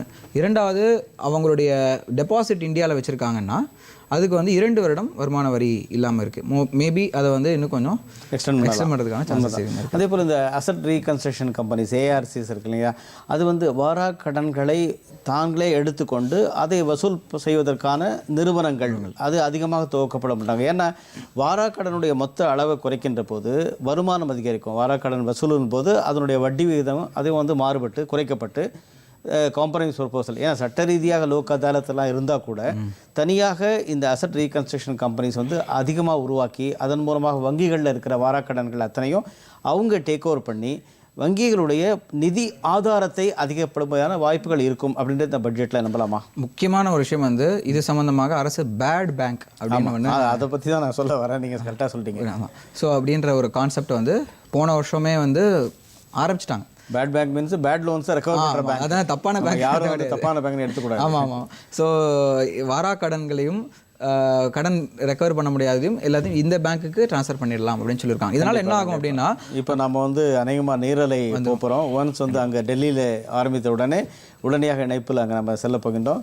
ஏன்னா மக்கள் எதிர்பார்ப்பு என்ன, அதாவது இன்னொன்று ஒரு செய்தி நான் சொல்லணும். இந்த பட்ஜெட்டுக்கு பிறகு கரெக்டாக 1 மணிக்கு 1 o'clock 1 மணிலேருந்து 2 அல்லது தொடர்ந்து வந்து நம்முடைய மண்டல செய்தி பிரிவு பொதிகை தொலைக்காட்சி வந்து ஒரு அனாலிசிஸ், பட்ஜெட் அனாலிசிஸ் இருக்குது. அதையும் வந்து நேயர்கள் வந்து பார்க்க வேண்டும். குறிப்பாக இன்று மதியம் 1 மணி முதல் 2 மணி வரை நேரலையாக budget analysis, post budget analysis இருக்குது. நேயர்கள் அதை கண்டிப்பாக பார்க்க வேண்டும். இதையும் நம்ம பதிவு செய்கின்றோம்.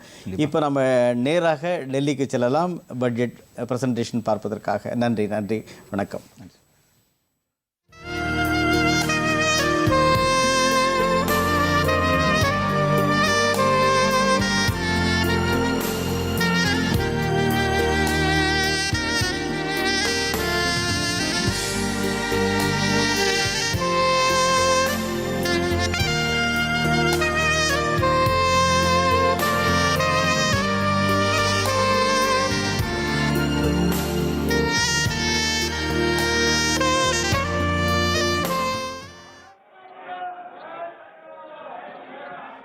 From the Lok Sabha and the budget sessions proceedings begin, and the finance minister will present a budget, the budget union budget 2022-23 now. मंत्री जी द्वारा बजट प्रस्तुत किए जाने के पश्चात इसकी प्रतियां आपको मेंबर पोर्टल के माध्यम से उपलब्ध करा दी जाएगी। आपको ये भी सूचित किया जाता है कि माननीय वित्त मंत्री जी के बजट भाषण की प्रतियां हार्ड कॉपी के रूप में उपलब्ध कराई जाएगी। अतः बजट प्रस्तुत हो जाने के पश्चात सदस्य कृपया बजट भाषण की अपनी अपनी प्रति प्रकाशन फलक से ले सकते हैं। आइटम नंबर 1, माननीय मंत्री महोदय Shrimati Nirmala Sitharaman ji.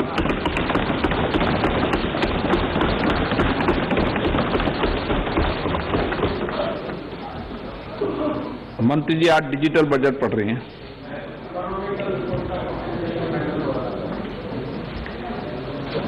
Honorable Speaker,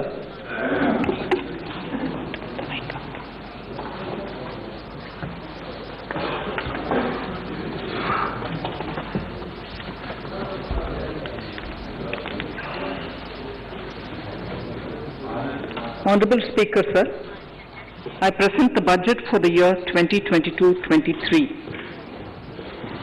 At the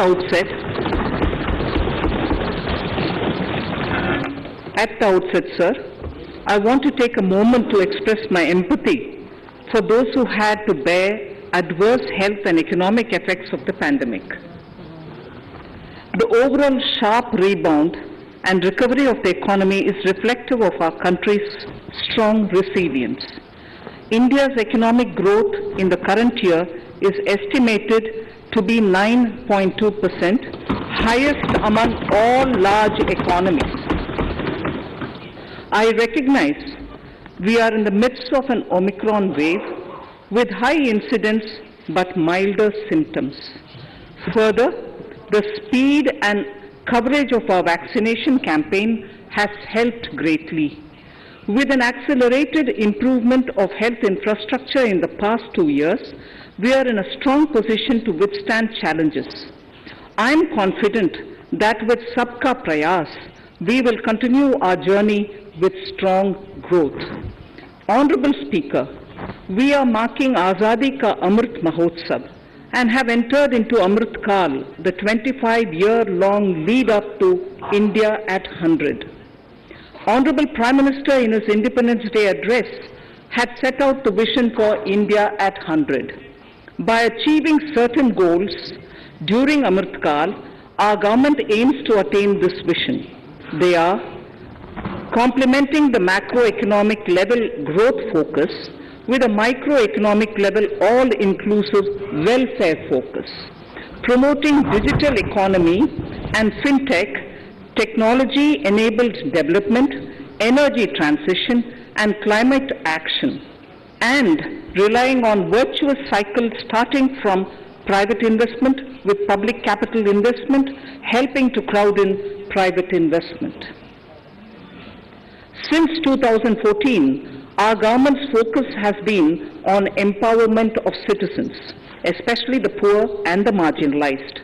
Measures have included programs that have provided housing, electricity, cooking gas, and access to water. We also have programs for ensuring financial inclusion and direct benefit transfers. We are committed to strengthening the abilities of the poor to tap all opportunities. Our government constantly strives to provide the necessary ecosystem for the middle classes, a vast and wide section which is populated across various middle income brackets, to make use of the opportunities they so desire. This budget seeks to lay the foundation and give a blueprint to steer the economy over Amritkal of the next 25 years, from India at 75 to India at 100. It continues to build on the vision drawn in the budget of 21-22. Its fundamental tenets, which included transparency of financial statement and fiscal position, reflect the government's intent, strengths, and challenges. This continues to guide us. The initiatives of the last year's budget have seen significant progress and have been provided with adequate allocations in this budget as well. The strengthening of health infrastructure, speedy implementation of the vaccination program, and the nationwide resilient response to the current wave of the pandemic are evident for all. The productivity-linked incentive in 14 sectors for achieving the vision of Atmanirbhar Bharat has received excellent response, with potential to create 60 lakh new jobs and an additional production of 30 lakh crore during next 5 years. Towards implementation of the new public sector enterprise policy, the strategic transfer of ownership of Air India has been completed. The strategic partner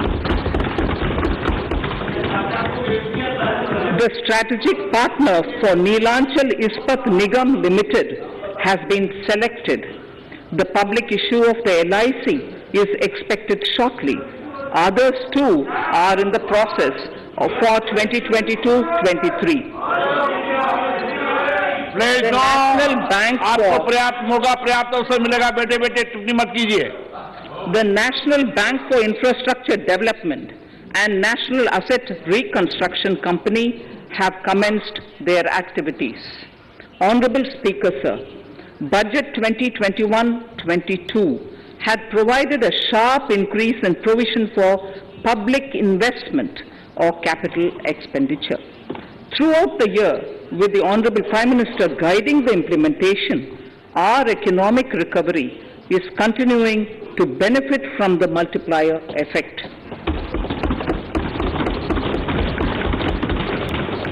This budget continues to provide impetus for growth. It lays a parallel track of 1. A blueprint for the Amritkal, which is futuristic and inclusive. This will directly benefit our youth, women, farmers, the scheduled castes, and the scheduled tribes. And number 2, big private public investment. Number 2, big public investment for modern infrastructure, readying for India at 100. This shall be guided by PM Gati Shakti and be benefited by the synergy of multimodal approach. Moving forward on this parallel track, we lay the following 4 priorities: PM Gati Shakti, inclusive development, productivity enhancement and investment, sunrise opportunities, energy transition, and climate action, and 4, financing of investments.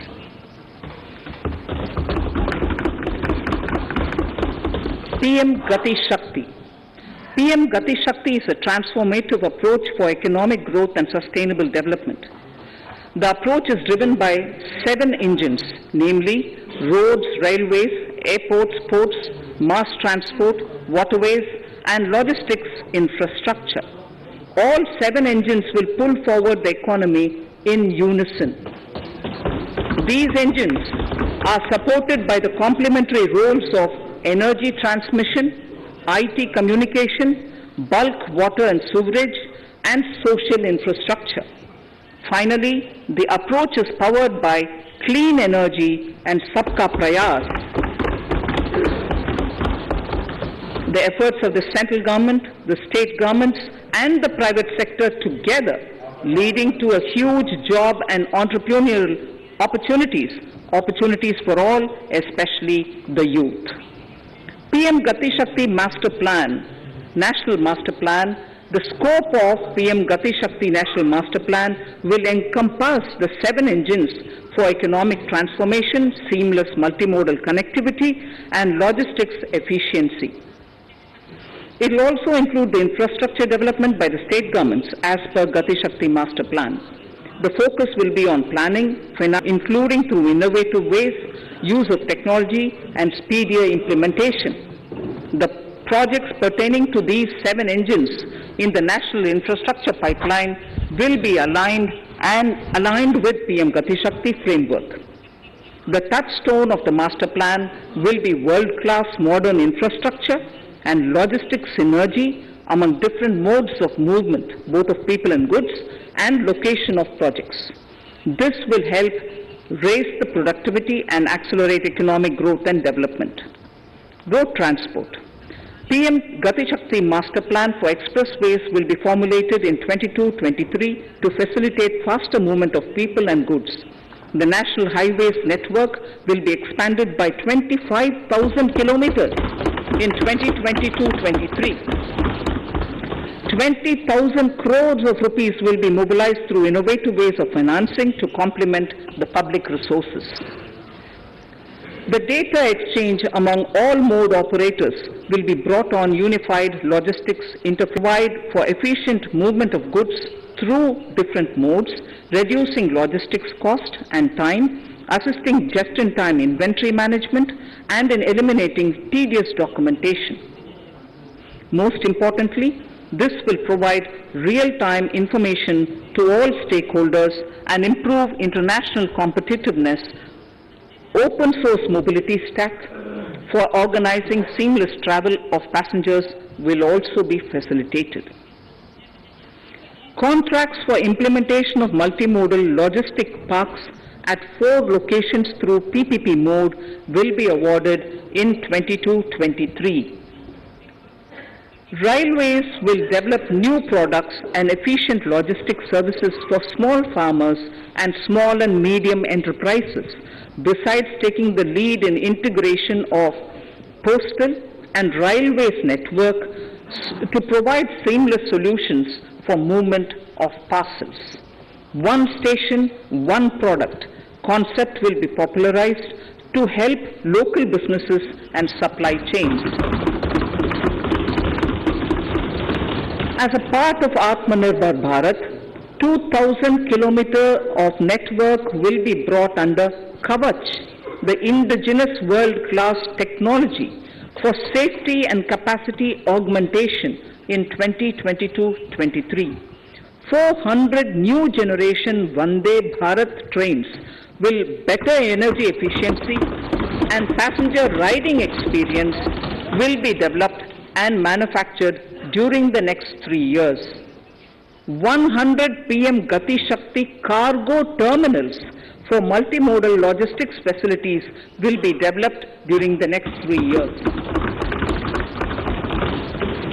Innovative ways of financing and faster implementation will be encouraged for building metro systems of appropriate type at scale. Multimodal connectivity between mass urban transport and railway stations will be facilitated on priority. Design of metro systems, including civil structures, will be reoriented and standardized for Indian conditions and needs. Parvat Mala, as a preferred ecologically sustainable alternative to conventional roads in difficult hilly areas, National Ropeways Development Program will be taken up on PPP mode. The aim is to improve connectivity and convenience for commuters besides promoting tourism. This may also cover congested urban areas where conventional mass transit system is not feasible. Contracts for 8 such ropeway projects for a length of 60 kilometers will be awarded in 22-23. With technical support from the Capacity Building Commission, central ministries, state governments, and their infra agencies will have their skills upgraded. This will ramp up capacity in planning, design, financing, including innovative ways, and implementation management of the PM Gati Shakti infrastructure projects. Inclusive development, our second priority. Agriculture. The procurement of wheat in Rabi 21-22 and the estimated procurement of paddy in Kharif 21-22 will cover 1,208 lakh metric tons of wheat and paddy from 163 lakh farmers. 1.37 lakh crores will be the direct payment of MSP value to their accounts. Chemical-free natural farming will be promoted throughout the country with a focus on farmers' lands in 5-kilometer wide corridors along the river Ganga at the first stage. 2023 has been announced as the International Year of Millets. Support will be provided for post-harvest value addition, enhancing domestic consumption, and for branding millet products nationally and internationally. To reduce our dependence on import of oil seeds, a rationalized and comprehensive scheme to increase domestic production of oil seeds will be implemented.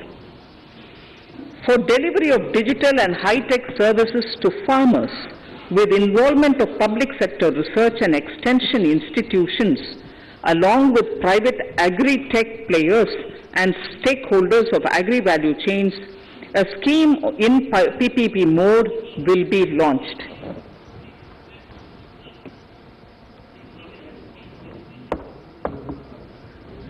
Use of Kisan drones will be promoted for crop assessment, digitization of land records, spraying of insecticides and nutrients.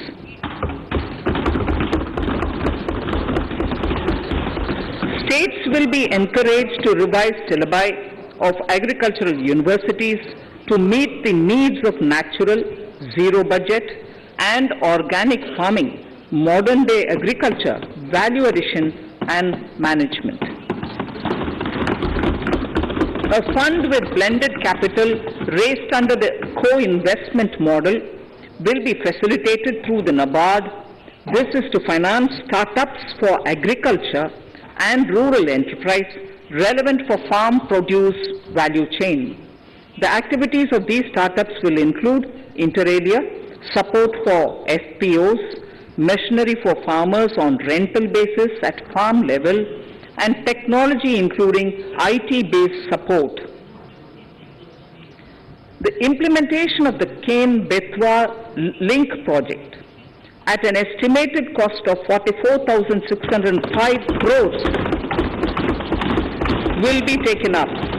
This is aimed at providing irrigation benefits to 9.0 lakh hectare of farmers' lands, drinking water supply to 62 lakh people, 103 megawatt of hydro, 27 megawatt of solar power, allocations of 4,300 crores of rupees in the RE 21-22 and 1,400 crores of rupees in 22-23 have been made for this project. Honorable Speaker, sir, draft DPRs for 5 river links, namely Daman Ganga Pinjal, Partapi Narmada, Godavari Krishna, Krishna Pennar, and Pennar Kaveri have been finalized. Once a consensus is reached among the beneficiary states, the center will provide support for their implementation. For farmers to adopt suitable varieties of fruits and vegetables and to use appropriate production and harvesting techniques, our government will provide a comprehensive package with participation of state governments. MSMEs, Udyam, eShram, NCS and ASEAN portals will be interlinked. Their scope will be widened. They will now perform as portals with live organic databases providing G2C, B2C and B2B services. These services will relate to credit facilitation, skilling and recruitment with an aim to further formalize the economy and enhance entrepreneurial opportunities for all. Emergency Credit Line Guarantee Scheme has provided the much needed additional credit to more than 130 lakh MSMEs. This has helped them mitigate the adverse impact of the pandemic. The hospitality and related services, especially those by micro and small enterprises, are yet to regain their pre-pandemic level of business. Considering these aspects, the ECLGS will be extended up to March 2023 and its guarantee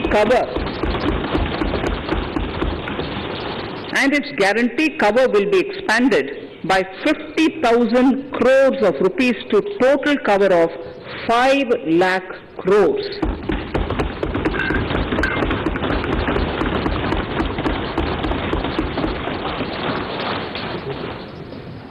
With the additional amount being earmarked exclusively for the hospitality and related sectors. Credit Guarantee Trust for Micro and Small Enterprises, CGT-MSE, scheme will be revamped with required infusion of funds. This will facilitate additional credit of 2 lakh crore for micro and small enterprises and expand employment opportunities.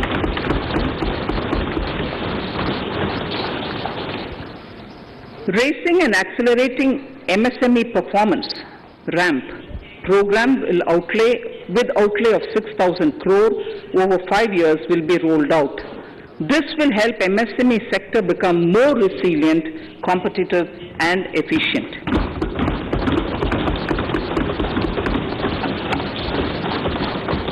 Skilling programs and partnership with the industry will be reoriented to promote continuous skilling avenues, sustainability and employability. The National Skill Qualification Framework will be aligned with dynamic industry needs. Digital ecosystem for skilling and livelihood, the Desh Stack e-portal, will be launched.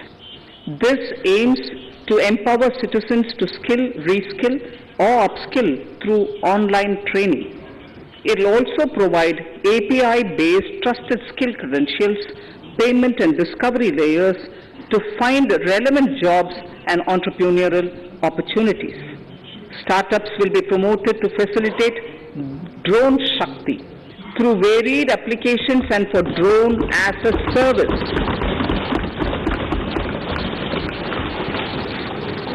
In select ITIs in all states, the required courses for skilling will be started. Due to the pandemic-induced closure of schools, our children, particularly in the rural areas and those from scheduled castes and scheduled tribes and other weaker sections, have lost almost 2 years of formal education. Mostly, these are children in government schools. We recognize the need to impart supplementary teaching and to build a resilient mechanism for education delivery. For this purpose, One Class, One TV channel program of PM E-Vidya will be expanded from 12 to 200 TV channels. This will enable all states to provide supplementary education in regional languages for classes 1 to 12.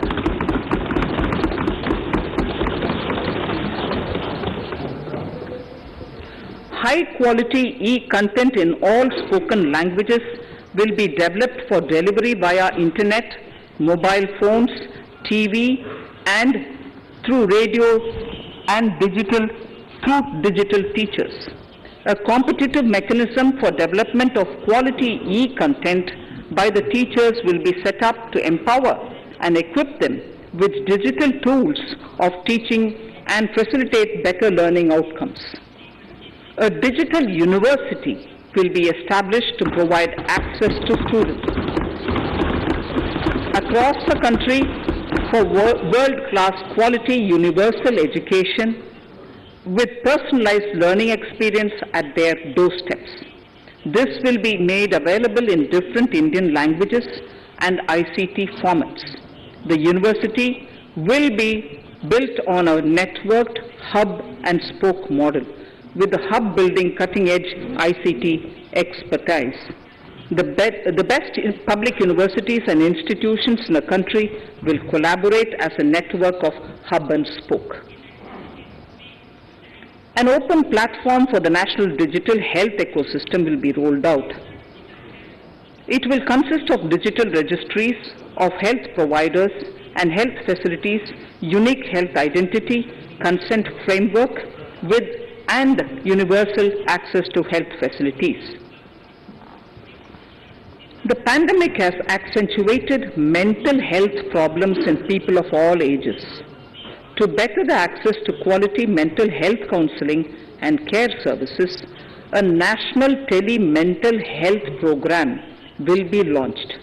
This will include a network of 23 tele-mental health centers of excellence, with NIMHANS being the nodal center, and International Institute of Information Technology, Bangalore, IIIT Bangalore, providing technology support. Recognizing the importance of Nari Shakti as the harbinger of our bright future and for women-led development, during the Amrit Kal, our government has comprehensively revamped the schemes of the Ministry of Women and Child Development. Accordingly, 3 schemes, namely Mission Shakti, Mission Vatsalya, Saksham Anganwadi and Poshan 2.0 were launched recently to provide integrated benefits to women and children. Saksham Anganwadis are a new generation Anganwadis that have better infrastructure and audio-visual aids, powered by clean energy and providing improved environment for early childhood development. 2 lakh Anganwadis will be upgraded under this scheme. Current coverage of Har Ghar Nal Se Jal is 8.7 crores. Of this, 5.5 crore households were provided tap water in last 2 years itself. Allocation of 60,000 crores of rupees has been made with an aim to cover 3.8 crore households in 2022 and 23. In 22-23, 80 lakh houses will be completed for the identified eligible beneficiaries of the PM Awas Yojana, both rural and urban. 48,000 crores is allotted for this purpose. The central government will work with the state governments for reduction of time required for all land and construction related approvals, for promoting affordable housing for middle class and for the economically weaker sections in urban areas. We shall also work with the financial sector, regulators, to expand access to capital along with reduction in cost of intermediaries. A new scheme Prime Minister's Development Initiative for the Northeast will be implemented through the Northeastern Council. It will fund infrastructure in the spirit of PM Gati Shakti and social development projects based on felt needs of the Northeast. This will enable livelihood activities for youth and women, filling the gaps in various sectors. It will not be a substitute for existing central or state schemes. While the central ministries may also post their candidates' projects, priority will be given to those posted by the states. An initial allocation of 1,500 crores of rupees will be made, and the initial list of projects is given in Annexure 1 of my speech. Our vision to improve the quality of life of citizens in the most backward districts of the country through Aspirational Districts program has been translated into reality in a very short span of time. 95% of those 112 districts have made significant progress in key sectors such as health, nutrition, financial inclusion, and basic infrastructure. They have surpassed even some of the state average values.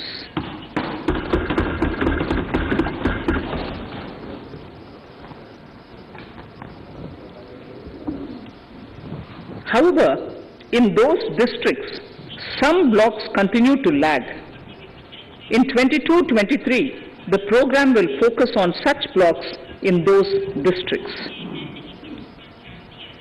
Border villages with sparse population, limited connectivity, and infrastructure often get left out from the development gains. Such villages on the northern border will be covered under a new Vibrant Villages program. The activities will include construction of village infrastructure, housing, tourist centers, road connectivity, provisioning of decentralized renewable energy, direct-to-home access for Doordarshan and educational channels, and support for their livelihood generation. Additional funding for these activities will be provided. Existing schemes will be converged. We will define their outcomes and monitor them on a constant basis. In 2022, 100% of 1.5 lakh post offices will come on the core banking system, enabling financial inclusion and access to accounts through net banking, mobile banking, ATMs, and also provide online transfer of funds between post office accounts and bank accounts. This will be helpful especially for farmers and senior citizens in rural areas, enabling interoperability and financial inclusion. Honorable Speaker, sir, in recent years, digital banking, digital payments, and fintech innovations have grown at a rapid pace in the country. Government is continuously encouraging these sectors to ensure that the benefits of digital banking reach every nook and corner of the country in a consumer-friendly manner. Taking forward this agenda and to mark 75 years of our independence, it is proposed to set up 75 digital banking units in 75 districts of the country by scheduled commercial banks. The financial support for digital payment ecosystem announced in the previous budget will continue in 22-23 as well. This will encourage further adoption of digital payments. There will also be a focus to promote use of payment platforms that are economical and user-friendly. So I move to the next priority. In recent years, over 25,000 compliances were reduced and nearly 1,500 union laws were repealed. This is the result of our government's strong commitment for minimum government and maximum governance. 1,486 union laws were repealed. Our trust in the public and ease of doing business is what is highlighted here, sir. For the Amrit Kal, the next phase of ease of doing business 2.0 and ease of living will be launched. In our endeavor to improve productive efficiency of capital and human resources, we will follow the idea of trust-based governance. The new phase will be guided by an active involvement of the states, digitization of manual processes and interventions, integration of the central and state level systems through IT bridges, a single point access for all citizen-centric services, and standardization and removal of overlapping compliances. Crowdsourcing of suggestions and ground-level assessment of the impact with active involvement of citizens and businesses will be encouraged. A single window portal, Parivesh, for all green clearances was launched in 2018. It has been instrumental in reducing the time required for approvals significantly. The scope of this portal will be expanded to provide information to the applicants based on location of units. Information about specific approvals will be provided. It will enable application for all 4 approvals through a single form and tracking of the process through Centralized Processing Center Green, CPC Green. E-passports. The issuance of e-passports using embedded chip and futuristic technology will be rolled out in 22-23 to enhance the convenience for the citizens in their overseas travel.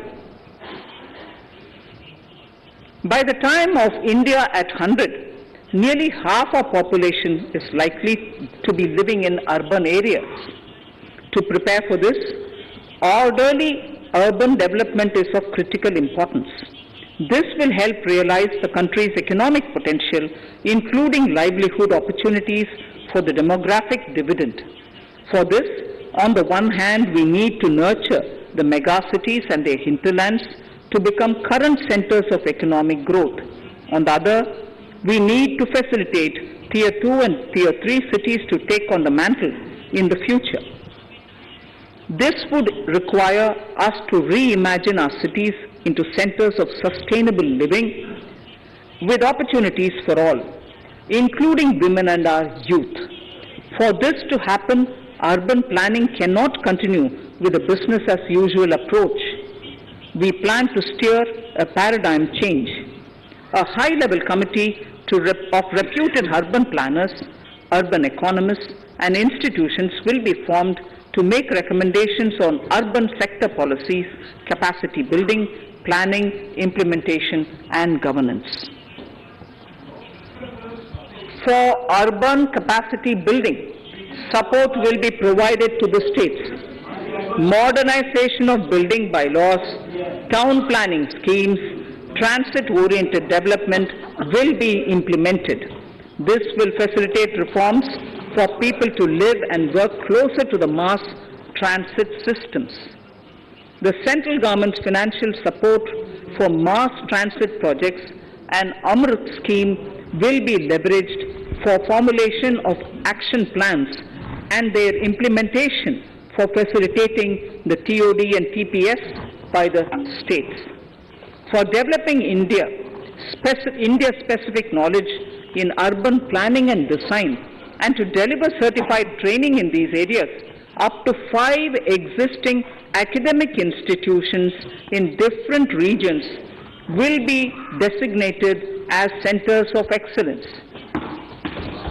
These centers will be provided endowment fund of 250 crore each. In addition, the AICTE will take the lead to improve syllabi, quality and access of urban planning courses in other institutions. We will promote a shift to use of public transport in urban areas.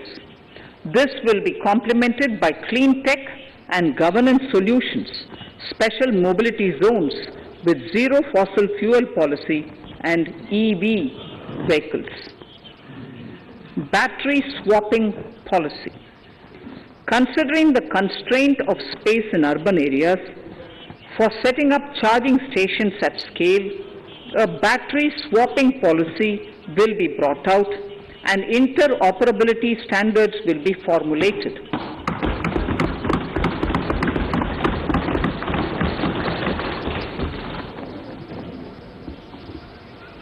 The private sector will be encouraged to develop sustainable and innovative business models for battery or energy as a service. This will improve efficiency in the EV ecosystem. Efficient use of land resources is a strong imperative. States will be encouraged to adopt unique land parcel identification number to facilitate IT-based management of records. The facility for transliteration of land records across any of the Schedule 8 languages will also be rolled out. The adoption of linkage with National Generic Document Registration System (NGDRS) with the One Nation One Registration software will be promoted as an option for uniform process of registration and anywhere registration of deeds and documents. Necessary amendments in the code IBC will be carried out to enhance the efficiency of the resolution process and facilitate cross-border insolvency resolution. Accelerated corporate exit. Several IT-based systems have been established for accelerated registration of new companies. Now the Center for Processing Accelerated Corporate Exit, CPACE, will process re-engineering, will be established to facilitate and speed up the voluntary winding up of these companies from the currently required 2 years to less than 6 months. Government procurement. Government rules have recently been modernized for the needs of Amritkal. The new rules have benefited from the inputs from various stakeholders. The modernized rules allow use of transparent quality criteria besides cost and evaluation of complex tenders. Provisions have been made for payment of 75% of running bills mandatorily within 10 days and for encouraging settlements of disputes through conciliation. As a further step to enhance transparency and to reduce delays in payments, a completely paperless, end-to-end online e-bill system will be launched for use by all central ministries for their procurements. The system will enable the suppliers and contractors to submit online their digitally signed bills and claims and track their status from anywhere. To reduce indirect cost for suppliers and work contractors, the use of surety bonds as a substitute for bank guarantee will be made acceptable in government procurements. Business such as gold imports may also find this useful. IRDAI, insurance regulator, has given the framework for issue of surety bonds by insurance companies. AVGC Promotion Task Force. The animation, visual effects, gaming and comic, the AVGC sector, offers immense potential to employ youth. An AVGC Promotion Task Force with all stakeholders will be set up to recommend ways to realize this and build domestic capacity for serving our markets and the global demand. Telecom sector. Telecommunications in general and 5G technology in particular can enable growth and offer job opportunities. Required spectrum auctions will be conducted in 2022 to facilitate rollout of 5G mobile services within 2022-23 by private telecom providers. A scheme for design-led manufacturing will be launched to build a strong ecosystem for 5G as part of the production-linked incentive scheme. To enable affordable broadband and mobile service proliferation in rural and remote areas, 5% of annual collections under the Universal Service Obligation Fund will be allocated. This will provide and this will promote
Enjoy, it's from Europe. Up from 58% in 21-22. Defense R&D will be opened up for industry, startups and academia with 25% of defense R&D budget earmarked. Private industry will be encouraged to take up design and development of military platforms and equipment in collaboration with DRDO and other organizations through SPV model. An independent nodal umbrella body will be set up for meeting wide-ranging testing and certification requirements. Artificial intelligence, geospatial systems and drones, semiconductor and its ecosystem, space economy, genomics and pharmaceuticals, green energy and clean mobility systems have immense potential to assist sustainable development at scale and modernize the country. They provide employment opportunities for our youth and make Indian industry more efficient and competitive. Supportive policies, light touch regulations, facilitative actions to build domestic capacities and promotion of research and development will guide the government's approach. For R&D in the sunrise opportunities, in addition to efforts of collaboration among academia, industry and public institutions, government contribution will be provided. Energy transition and climate change. The risks of climate change are the strongest negative externalities that affect India and other countries. As Honorable Prime Minister said at the COP26 summit in Glasgow last November, and I quote, "What is needed today is mindful and deliberate utilization instead of mindless, destructive consumption," unquote. The low carbon development strategy, as enunciated in the Panchamrit that he announced is an important reflection of our government's strong commitment towards sustainable development. The strategy opens up huge employment opportunities and will take the country on a sustainable development path. This budget proposes several near-term and long-term actions accordingly. Solar power. To facilitate domestic manufacturing for the ambitious goal of 280 gigawatts of installed solar capacity by 2030, an additional allocation of 19,500 crores for PLI, production-linked incentives, for manufacturing of high-efficiency modules with priority to fully integrate manufacturing units from polysilicon to solar PV modules will be made. Honorable Speaker, sir, the circular economy transition is expected to help in productivity enhancement as well as creating large opportunities for new businesses and jobs. The action plans for 10 sectors such as electronic waste, end-of-life vehicles, used oil waste, toxic and hazardous industrial waste are already ready. The focus will now be on addressing important cross-cutting issues of infrastructure, reverse logistics, technology upgradation, and integration with informal sector. This will be supported by active public policies covering regulations, extended producers' responsibilities, framework, and innovation facilities. 5 to 7% biomass pellets will be co-fired in thermal power plants, resulting in carbon dioxide savings of 38 MMT annually. This will also provide extra income to farmers and job opportunities to locals and help avoid stubble burning in agricultural fields. Saving energy is an important aspect of the energy management. Hence, energy efficiency and savings measures will be promoted. This will be done in large commercial buildings through the energy service company business model. It will facilitate capacity building and awareness for energy audits, performance contracts, and common measurement of and verification protocol. 4 pilot projects for coal gasification and conversion of coal into chemicals required for the industry will be set up to evolve technical and financial viability. The policies and required legislative changes to promote agroforestry and private forestry will be brought in. In addition, financial support will be provided to farmers belonging to scheduled castes and scheduled tribes who want to take up agroforestry. Honorable Speaker, I now move to the 4th priority, financing of investments. Capital investment holds the key to speedy and sustainable economic revival and consolidation through its multiplier effect. Capital investment also helps in creating employment opportunities, induced enhanced demand for manufactured input from large industries and MSMEs, services from professionals, and help farmers through better agri-infrastructure. The economy has shown strong resilience to come out of the effects of the pandemic with high growth. However, we need to sustain that level to make up for the setback of 2020-2021. As outlined in para 5 earlier, the virtuous cycle of investment requires public investment to crowd in private investment. At this stage, private investments seem to require that support to rise to their potential and to the needs of the economy. Public investment must continue to take the lead and pump prime the private investment and demand in 2022-23.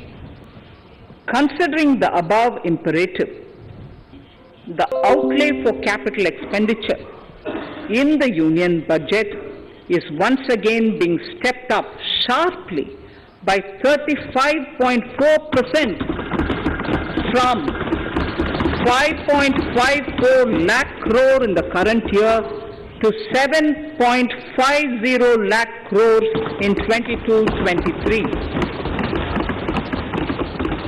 This has increased to more than 2.2 times the expenditure of 2019-20. This outlay in 22-23 will be 2.9% of the GDP.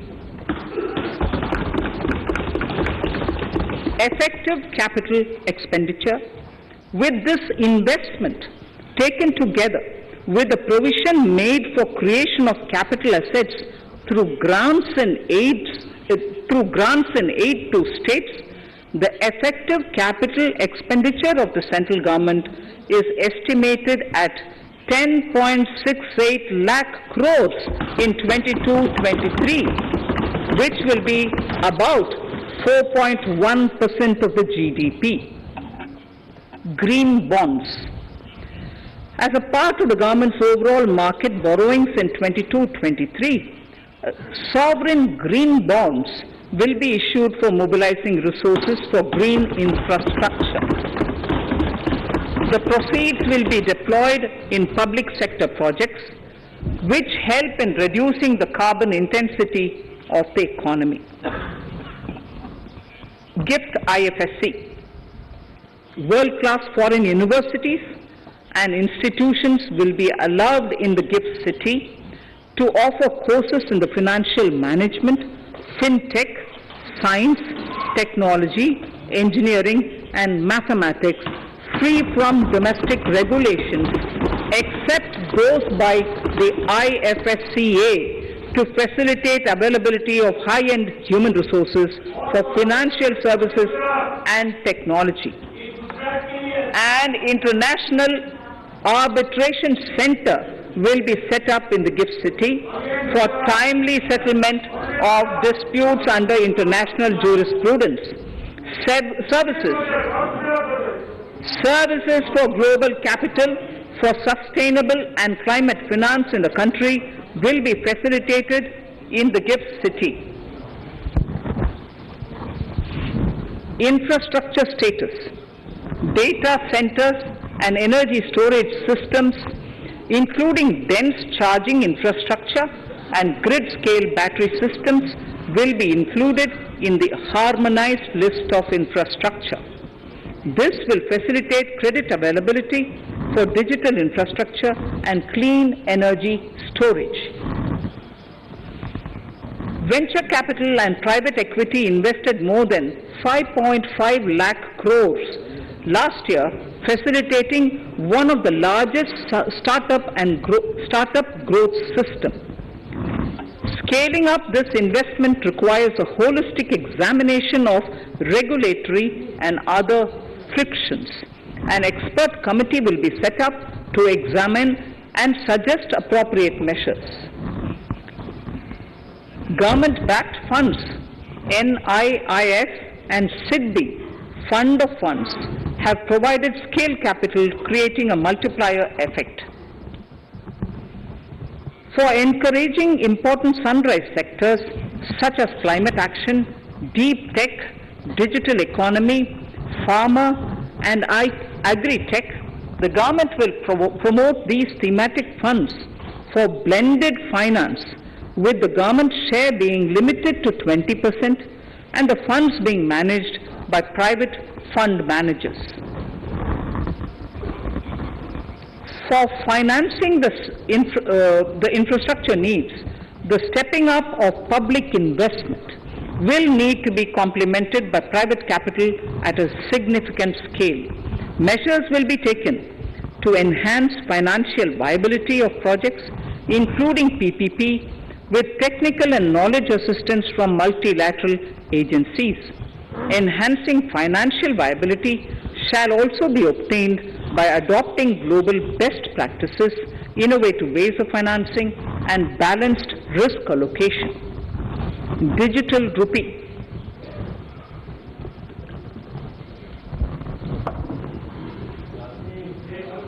Introduction of a central bank digital currency will give a big boost to digital economy. Digital currency will also lead to a more efficient and cheaper currency management system. It is therefore proposed to introduce digital rupee using blockchain and other technologies to be issued by the Reserve Bank of India starting 2022 and 23. Financial assistance to states for capital investment. Reflecting the true spirit of cooperative federalism, the central government is committed to bolstering the hands of the states in enhancing their capital investment towards creating productive assets and generating remunerative employment. The scheme for financial assistance to states for capital investment has been extremely well received by the states.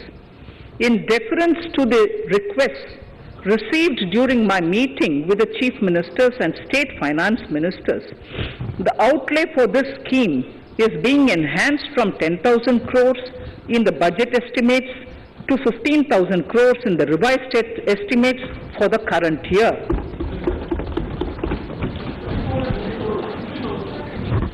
For 22-23,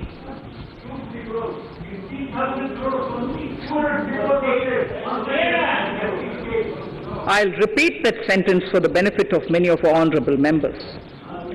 In deference to the requests received during my meeting with chief ministers and state finance ministers, the outlay for this scheme is being enhanced from 10,000 crores in the BE to 15,000 crores, 15,000 crores in the RE of the current year. For 22-23, the allocation is 1 lakh crore to assist the states in catalyzing the overall investments in the economy. These 50-year interest-free loans are over and above the normal borrowings allowed to the states, are over and above the normal borrowings to the states. This allocation will be used for PM Gati Shakti related and other productive capital investments of the states.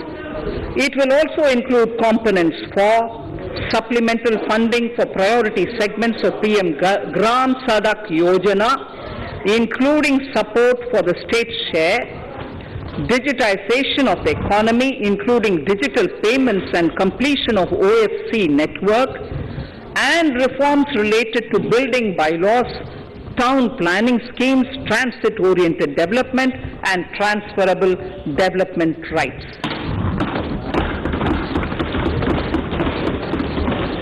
In 22-23, in accordance with the recommendations of the 15th Finance Commission, the states will be allowed a fiscal deficit of 4% of the GSDP, of which 0.5% will be tied to power sector reforms, for which the conditions have already been communicated in 21-22. Fiscal management. As against a total expenditure of 34.83 lakh crores of rupees projected in the BE 21-22, The revised estimate is 37.70 lakh crores. The revised estimate of capital expenditure is 6.3 lakh crores of rupees. This includes an amount of 51,971 crores towards settlement of outstanding guaranteed liabilities of Air India and its other sundry commitments. Coming to the budget estimates, Honorable Speaker, sir, the total expenditure in 22-23 is estimated at 39.45 lakh crores, while the total receipts other than borrowings are estimated at 22.84 lakh crores of rupees.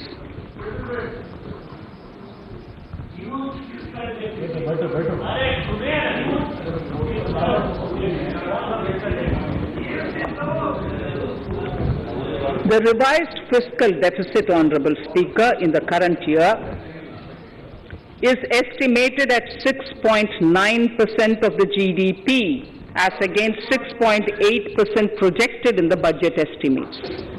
The fiscal deficit is in 22-23 is estimated at 6.4% of the GDP, which is consistent with the broad path of the fiscal consolidation announced by me last year to reach a fiscal deficit level below 4.5% by 25-26. While setting the fiscal deficit level in 22-23, I am conscious of the need to nurture growth through public investment to become stronger and sustainable. I will now move to Part B of my speech.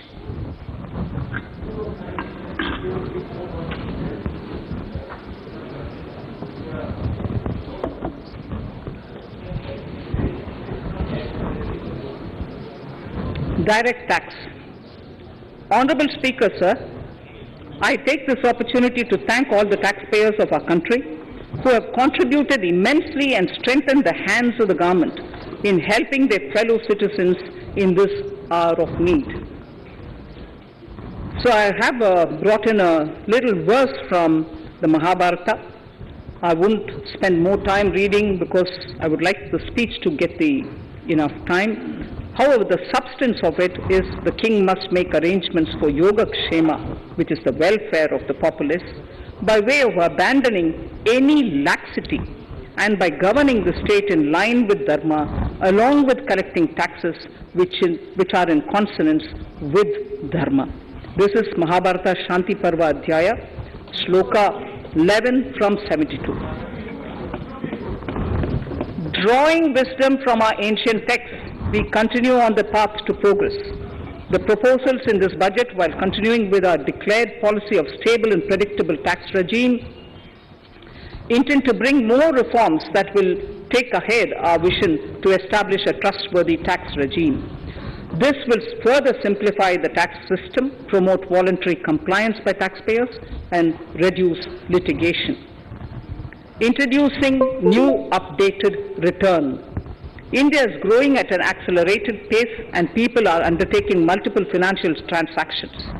The Income Tax Department has established a robust framework of reporting of taxpayers' transactions.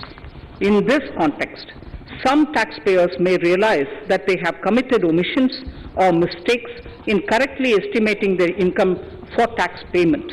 To provide an opportunity to correct such errors, I am proposing a new provision permitting taxpayers to file an updated return on payment of additional tax.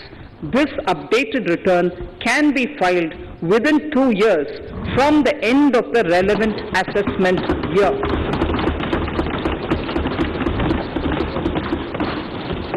Honorable Speaker, sir, presently, if the department finds out that some income has been missed out by an assessee, it goes through a lengthy process of adjudication. Instead, with this proposal now, there will be a trust repost in the taxpayers that will enable the assessee herself to declare the income that she may have missed out earlier while filing her return. Full details of the proposal are given in the finance bill. It is an affirmative step in the direction of voluntary compliance.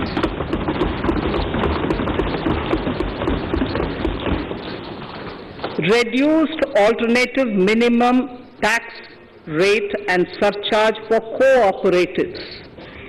Currently, cooperative societies are required to pay alternate minimum tax at the rate of 18 and 1.5%. However, companies pay the same rate, the same, which is the alternate minimum tax, at the rate of 15%.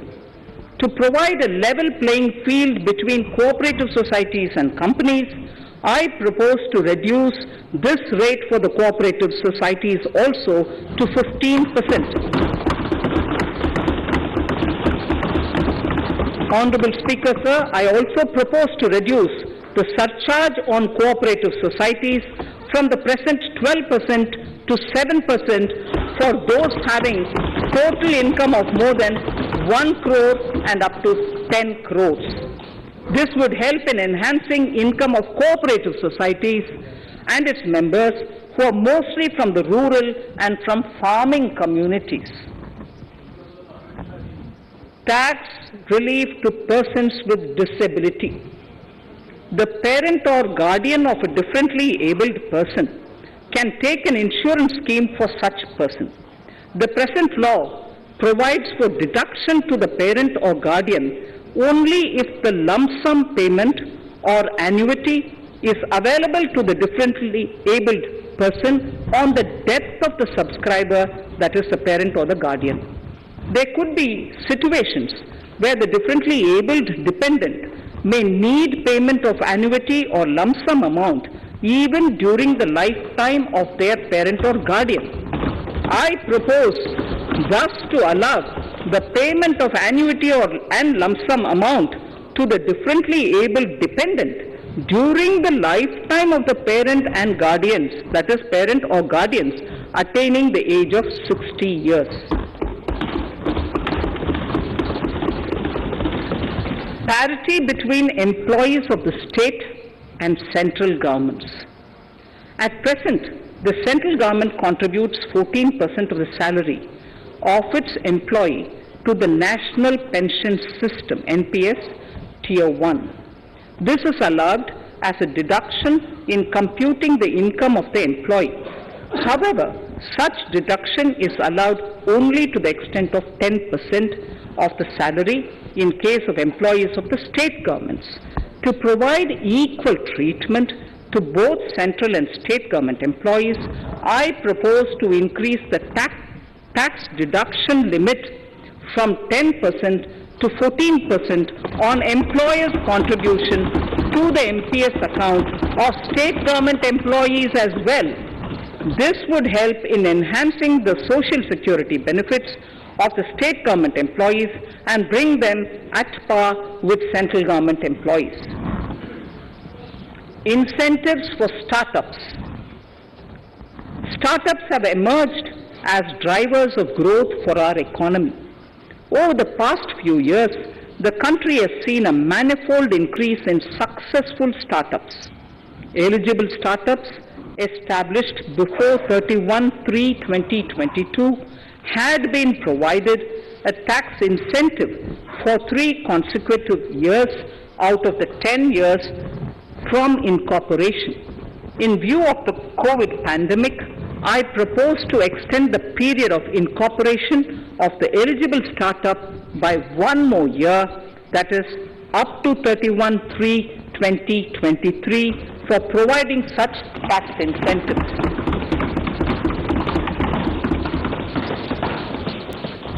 Incentives for newly incorporated manufacturing entities under concessional tax regime. In an effort to establish a global competitive business environment for certain domestic companies, a concessional tax regime of 15% was introduced by our government for newly incorporated domestic manufacturing companies. I propose to extend the last date for commencement of manufacturing or production under Section 115B AB by 1 more year that is from 31st March 2023 to 31st March 2024.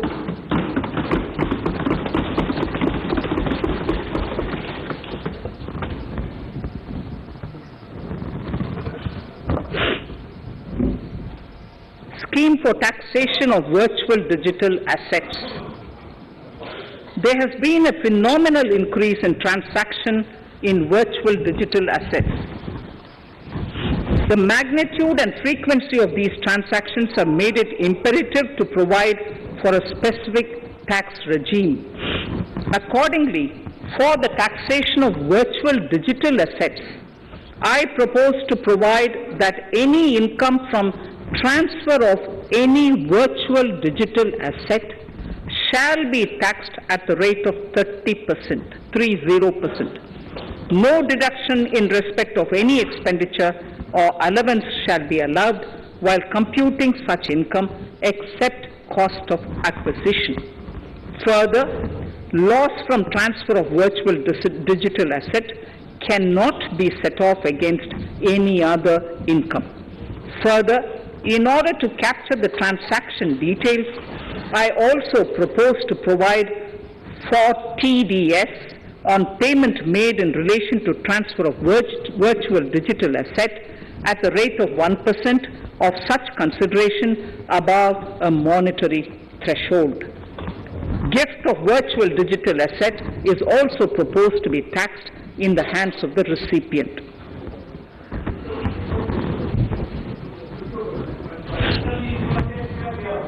Litigation management to avoid repetitive appeals by the department. It has been observed that a lot of time and resources are consumed in filing of appeals which involve identical issues. Taking forward our policy of sound litigation management, I propose to provide that if a question of law in the case of an assessee is identical to a question of law which is pending in the appeal before a jurisdictional high court or Supreme Court, in any case, the filing of further appeal in the case of this assessee by the department shall be deferred till such a question of law is decided by the jurisdictional high court or the Supreme Court. This will greatly help in reducing the repeated litigation between taxpayer and the department. Taking forward our efforts to further promote the IFSC, I hereby propose to provide that income of a non-resident from offshore derivative instruments or over-the-counter derivatives issued by an offshore banking unit, income from royalty and interest on account of lease of ship and income received from portfolio management services in IFSC shall be exempt from tax subject to specified conditions. Rationalization of surcharge. In the globalized business world, there are several work contracts whose terms and conditions mandatorily require formation of a consortium. The members in the consortium are generally companies. In such cases, the income of these AOPs has to suffer a graded surcharge up to 37%, which is a lot more than surcharge on the individual companies. Accordingly, I propose to cap the surcharge of these AOPs at 15%, 15%. Further, the long-term capital gains on listed equity shares, units, etc., are liable to maximum surcharge of 15%, while other long-term capital gains are subjected to a graded surcharge which goes up to 37%. I propose to cap the surcharge on long-term capital gains arising on transfer of any type of assets at 15%. This step will give a boost to startup community, and along with my proposal on the extended tax benefits to manufacturing companies and startups, reaffirms our commitment to Atmanirbhar Bharat. Clarification in relation to health and education cess as business expenditure. The income tax is not an allowable expenditure for computation of business income. This includes tax as well as surcharges. The health and education cess is imposed as an additional surcharge on the taxpayer for funding specific government welfare programs. However, some courts have allowed health and education cess as business expenditure, which is against the legislative intent.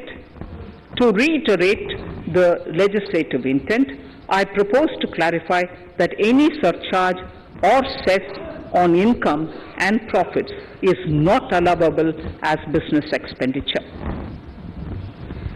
Deterrence against tax evasion.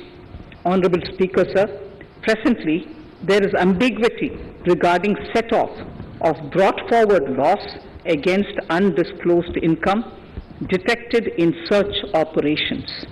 It has been observed that in many cases where undisclosed income or suppression of sales, etc., is detected, payment of tax is avoided by setting off of losses. In order to bring certainty and to increase deterrence among tax evaders, I propose to provide that no set-off of any loss shall be allowed against undisclosed income detected during search and survey operations.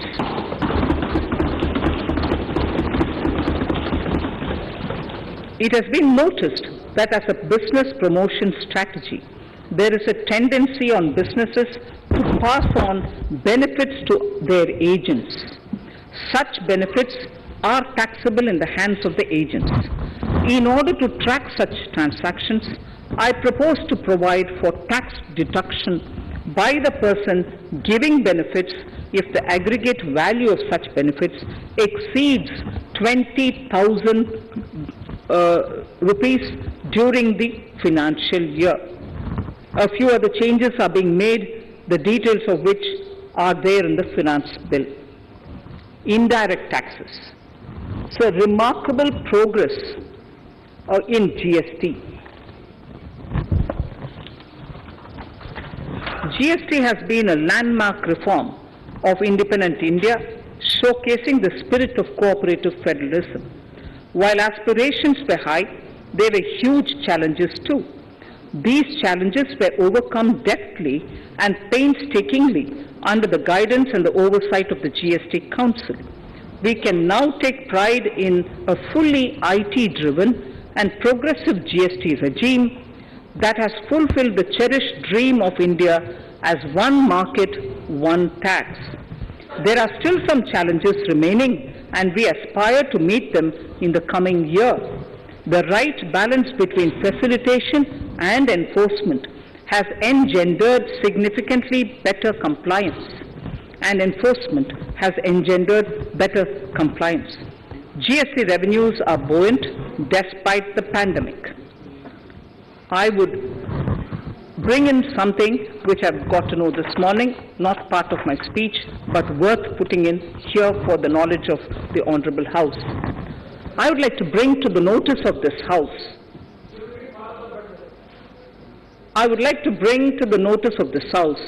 that the gross GST collections for the month of January 22 are rupees 1,40,986 crores, which is the highest since the inception of GST. This has been possible due to rapid economic growth, recovery, post-COVID,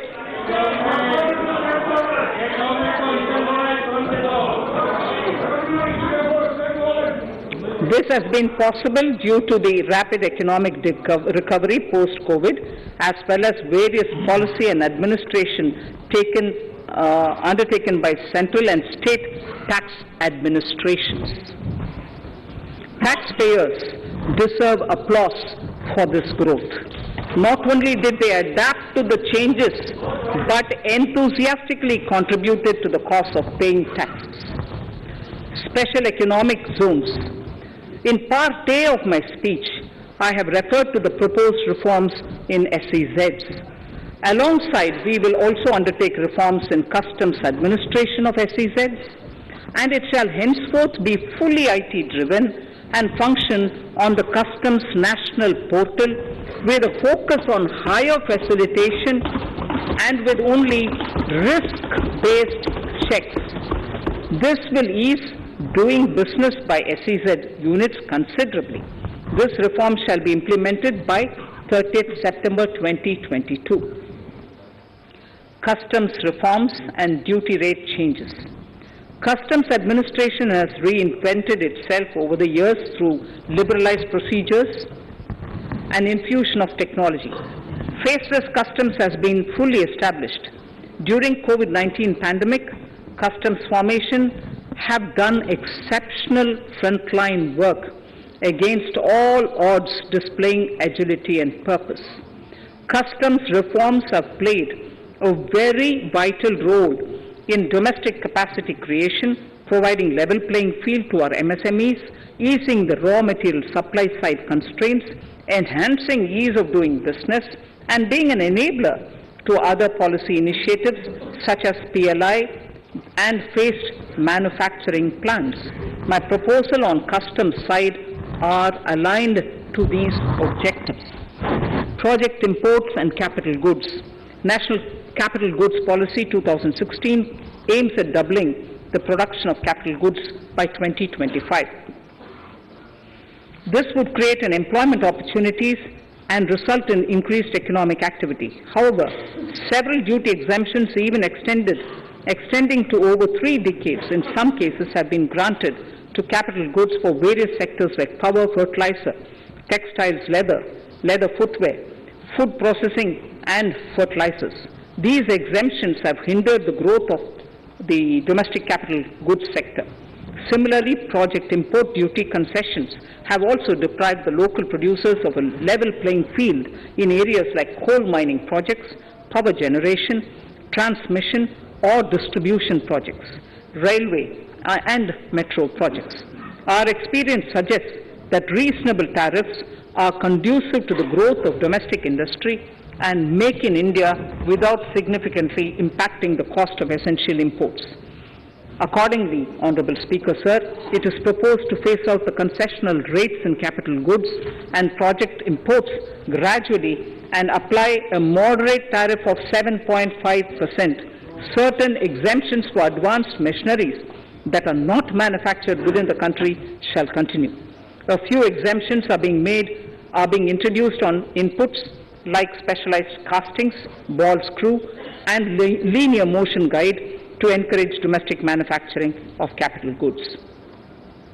In the last 2 budgets, we have rationalized several customs exemptions. We have once again carried out an extensive consultation, including by crowdsourcing. As a result of these consultations, more than 350 exemption entries are proposed to be gradually phased out. These include exemptions on certain agricultural produce,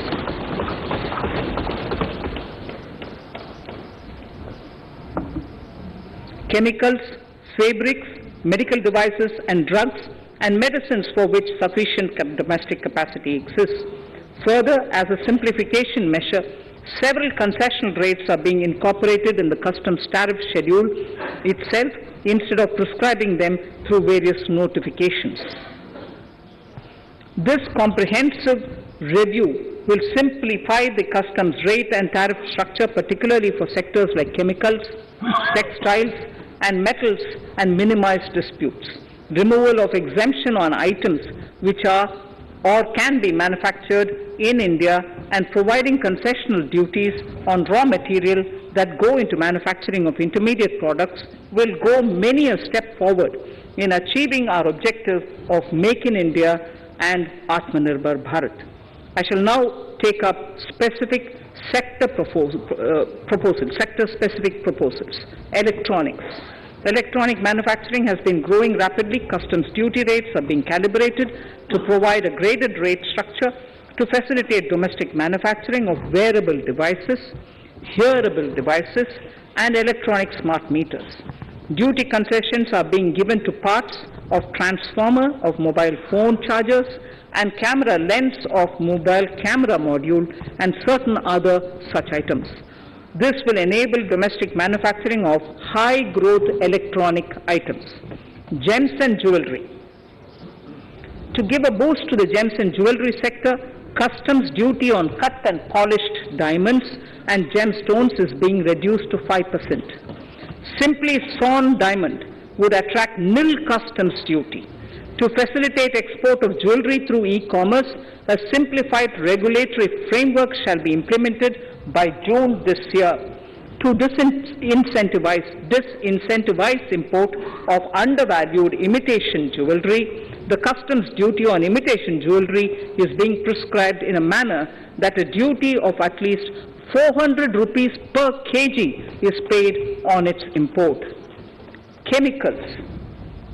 Customs duty on certain critical chemicals, namely methanol, acetic acid, and heavy feedstocks for petroleum refining are being reduced, while duty is being raised on sodium cyanide, for which adequate capacity in the domestic arena exists.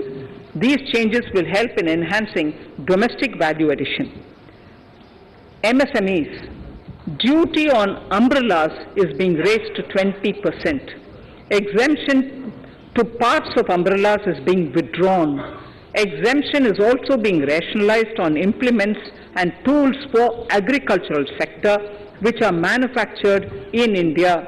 Customs duty exemption given to steel scrap last year is being extended for another year to provide relief to MSME secondary steel producers. Certain anti-dumping and CVD on stainless steel and coated steel flat products, bars of alloy steel and high-speed steel are being revoked in larger public interest considering prevailing high prices of metals. To incentivize exports, exemptions are being provided on items such as embellishment, trimmings, fasteners, buttons, zipper, lining material, specified leather, furniture fittings and packaging boxes that may be needed by bona fide exporters of handicrafts, textiles, leather garments, leather footwear and other goods. Honorable Speaker, sir, duty is being reduced on certain inputs required for shrimp aquaculture so as to promote its exports. Tariff measure to encourage blending of fuel. Blending of fuel is a priority for this government. To encourage the efforts for blending of fuel, unblended fuel shall attract an additional differential excise duty of ₹2 per litre from first day of October 22. A few other changes are being made in duty rates, customs, tariff and customs law, the details of which are there in the finance bill. Mr. Speaker, sir, with these words, I commend the budget to this august House. Thank you. Item number 2, Srimati Nirmala Sitharaman ji.